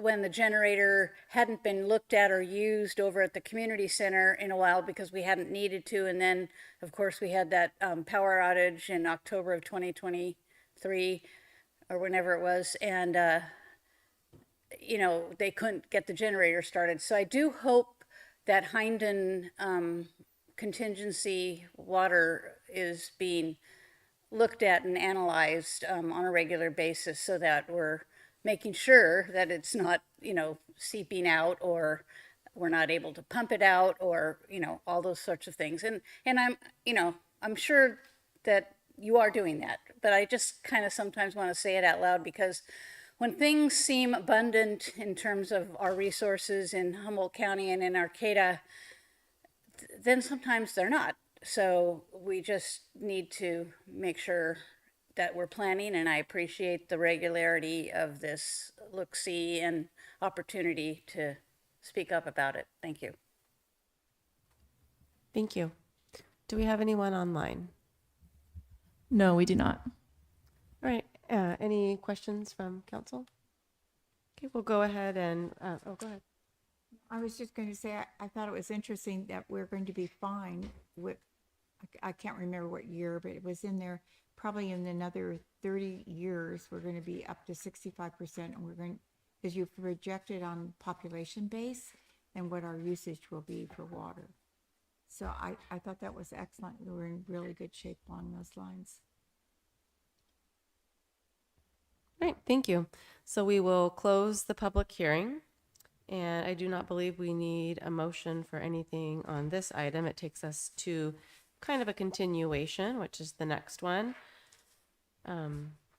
which also is listed as a public hearing. So we will have another public hearing on the similar topic of considering adopting resolution number 25665, adopting the City of Arcata 2025 updated urban water management plan and water shortage contingency plan.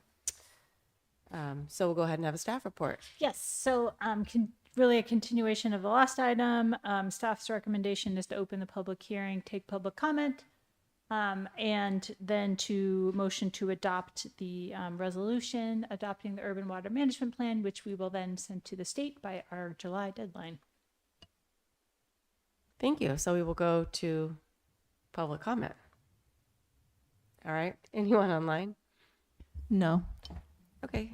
Without that, we will close public comment and we can entertain a motion. Yeah, I'll make a motion to adopt resolution number 256-65, adopting the City of Arcata 2025 updated urban water management plan and water shortage contingency plan. Second. Okay, we have a motion and a second. All in favor? Aye. Great, thanks. Okay, final item of the evening. The city council values your comments. The public comment period allows people to address the council on matters not on the agenda. Speakers will be limited to 3 minutes each. Please know that pursuant to the Brown Act, the council cannot discuss or take action items not listed on the agenda. The council may respond to statements. So either please line up at the podium or raise your electronic hand. Go ahead. Hi, my name's Joanne McGarry, and I like to wait till the end because I like to have longer time if I have a lot of things I want to talk about. But I just a couple of major, two things I want to talk about. I attended the Coffee with Cops event on the plaza and had good discussion with several of the officers there, and appreciated their popping up a tent and having that opportunity for dialogue, and I do hope it continues. I have a hard time with the term cop in a lot of ways, so maybe we could try another angle. But what I did talk to them about is something I am a little concerned about in terms of our vulnerable populations that have come here on occasion to express concern about how they feel they are being treated, and that end justifies means concepts. It depends on what we're talking about and what we're doing. And at the time, I was promoting trying to create a legal place for people to relax and indulge in smoking and with their animals that is not the plaza. Because what had been happening is an increased patrol and citation giving to people on the plaza that just seemed to not, in my opinion, result in a very comfortable sensation. I felt tension, and I know a lot of other people felt tension. And so I, among others, were trying to figure out ways that we could mitigate a lot of these things and make it a little bit more comfortable for all of us. And so I just kind of wanted to say that I think a citizens task force to really kind of talk about some of these issues would be really a wonderful thing to consider, especially as we're preparing for the fall and winter. And, we could start now in spring. And I have this idea of a stand down concept like they do for veterans out at the fairgrounds, some sort of opportunity to gather people together and figure out what's needed to happen. So the other thing, you were appointing people to a lot of commissions and committees. And I do think, and I've proposed this before, and I talked to a person who was on the Public Safety Committee and proposed the idea of Arcata, like Berkeley and some other communities have, a committee on peace and justice, and to discuss things that come up here at these meetings that really should potentially go to a committee prior to coming here. So Peace and Justice Committee, I know certain people who want to be on it, including me. Thank you. Do we have anyone online? We do have one hand raised, but it's the same call-in user who spoke during the early oral communications period earlier in the meeting. Oh, okay. So just to be clear for the person online, sometimes it can be a little bit confusing. We do things unique in Arcata, and our public comment time is divided between the beginning and the end of the meeting, but it is one item. So if you speak in the beginning, then you cannot speak at the end. So hopefully you got your point across in the beginning. Thanks. That takes us to the city manager's report. And I don't have anything this evening. Thank you. All right, no problem. Council reports. All reports shall be specifically limited to items relating to city business and shall not request or lead to action by the council at this meeting. We'll go ahead and start with Councilmember Matthews. Great, thanks. Thankful to Councilmember Schaefer for her absence that allowed me to go to an RCEA meeting last week. A little bit traumatic, but I did really enjoy having some updates on what's going on at RCEA.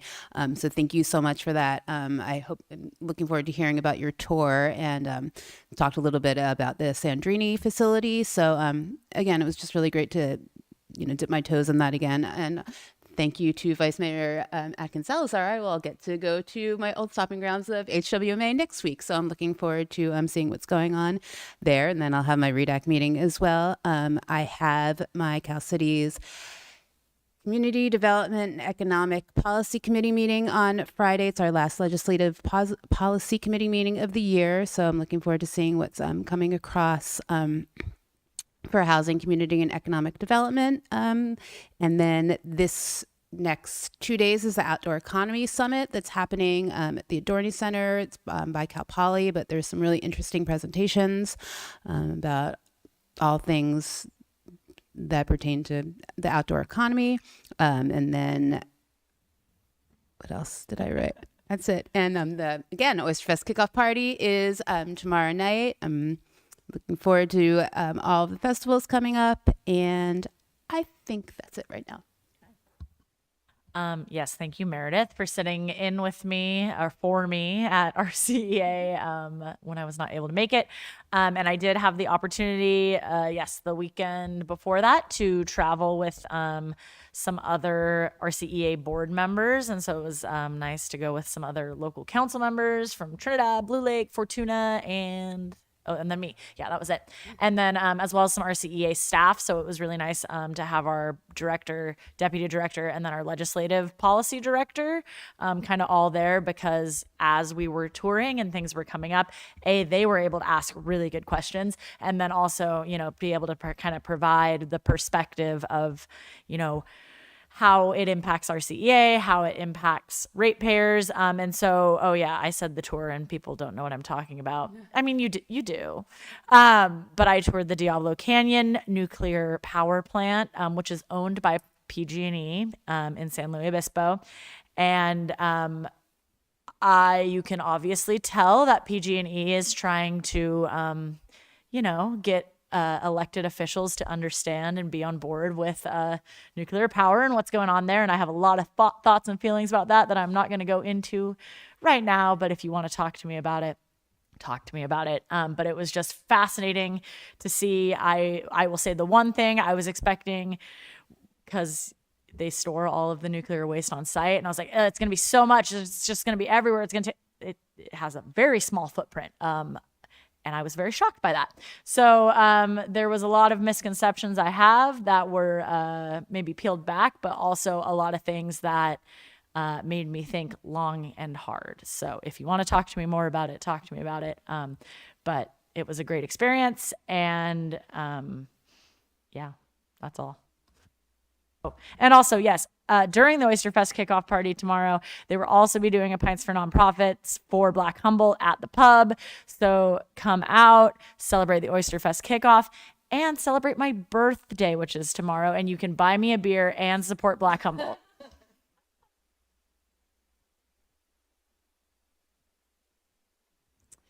Okay, so I was at HTA today, and in 2029, it's going to be required that we have zero emission buses, and we will meet that. We already have 6 hydrogen buses now, and we're expecting the remainder to come. So that's one thing. The other thing I wanted to bring up, because I've been thinking about it, because the Grossman Creek group of people were able to make it happen that they don't have a cell tower. But it's an odd situation. So I'm wondering if that's something we should look at for annexation, because half the city's on one side of Grossman Creek and the other half of the city's on the other. And the creek sort of divides it, but it's not been annexed into the city. So I wanted to bring that up, and I don't know if there's any interest in pursuing that with the council, but I guess someday maybe someone will be interested and maybe say yes. Yes, Alex, I would be interested in helping pursue that. So I went to Reconnecting Arcata in Valley West and also in the downtown. Well, I should say D Street Community Center. You went to Northtown and came back up. And that was really informative, and I thought it was good. Kimberly was with us in both of those venues, or at least at the D Street Community Center for the second one. And I think we'll see what's going to happen with Reconnecting Arcata and looking at that in the future. Also at that meeting at the D Street Community Center, they brought forth the form-based codes for Valley West. And I thought that's the beginning of thinking about form-based codes. You know, we're really, in my opinion, we're way behind on form-based codes because it was, I don't know how many years ago, maybe 20 years ago, historic preservationists at conferences were talking about form-based codes and how they'd be beneficial for historic structures, etc. So I'm glad to see that we're moving forward with that. The other thing I was thinking about is that I guess I'm thinking about part of it came because of when I was on my trip, there was a person that wanted to come into being part of the vacation rentals, and we have a cap of 2 on it. And I'm wondering if that is the best way for us to be, and maybe we should get rid of our cap. And no, she says. And she says no. But if you look at it, we have a lot of people that have vacation rentals and we're not getting any funding from them. You know that we're really short on bed tax, and that's something we really want. And so I think maybe we'll have to think about it from a different point of view than having it capped. But we have 2 no's and not interested. So I'm bringing it forward anyway because I think we should really revisit it and think about it differently than, oh no, we have them anyway. So they're hidden here and there. So the other thing is, well, this is really crazy, and I should probably wait till we have our economic development plan to even bring it up. But so I will. Sounds like a plan. I will support the exploration of that odd U shape. The idea of exploring that in Sunnybray, where the cell tower was supposed to go. It's if that makes sense to staff to bring that forward. I'm curious about that. It is a very weird look on the map. Even though we've reached our cap on the We have a waiting list of 2. yeah, but if you are an owner, a homeowner who lives there, you're not in the cap, so that's still available to people that live there. I attended a quarterly meeting with EOPA, which is Elected Officials to Protect America. And it's a great organization of folks who work to protect our environment. They push for clean, sustainable energy independence and educate folks about energy security and solutions.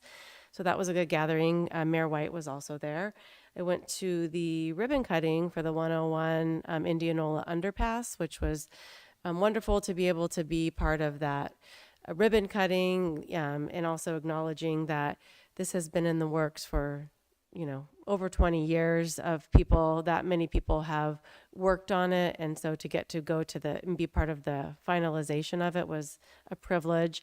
And just to let folks know that the corridor, those crossovers will start closing now that we have that in use. And the only way you'll be able to get across the freeway other than that underpass will be where there'll be a half light stoplight over where the airport is. And I'm sure there will be frustration as people have to figure that out and some inconveniences, but in the end, far too many lives have been lost on that. So I support a little bit of an inconvenience in saving lives. And also Mayor White was at that ribbon cutting with me as well. And I'm also working with a student at Cal Poly, and we're working with the principal at Arcata High to develop a program to connect high school students into the council process for hopefully in the fall semester, a mock council experience for them. So we're working on that. And I think it'll be great to kind of get youth excited about what we do here. So I'm looking forward to that. Next item is dates of future. Could you, how did the meeting go? On Friday, didn't you go down to Fort Bragg for League of Cities? I was unable to attend. Oh, I just wondered how that went. I don't think we were represented. Yep, I had a Okay. last minute work issue. Okay, thank you. I just was curious. Sure. Thank you. So dates of future meetings and agenda items. We have confirming a special study session with the Planning Commission regarding land use code updates for June 8th at 5 p.m. in the council chambers. I won't be there. I have work that night. B is schedule a special meeting study session to discuss the city's economic strategic plan. We think we've been emailed about this. It's Monday, June 15th at 2 p.m. in the council chambers. So hopefully folks looks like we've all RSVP'd for that. So excited for that, by the way. Great. We don't have a closed session now, but we did have one prior to this meeting, and I neglected to report out at the beginning of the meeting that we did not take action. And with that, we will adjourn. Thank you.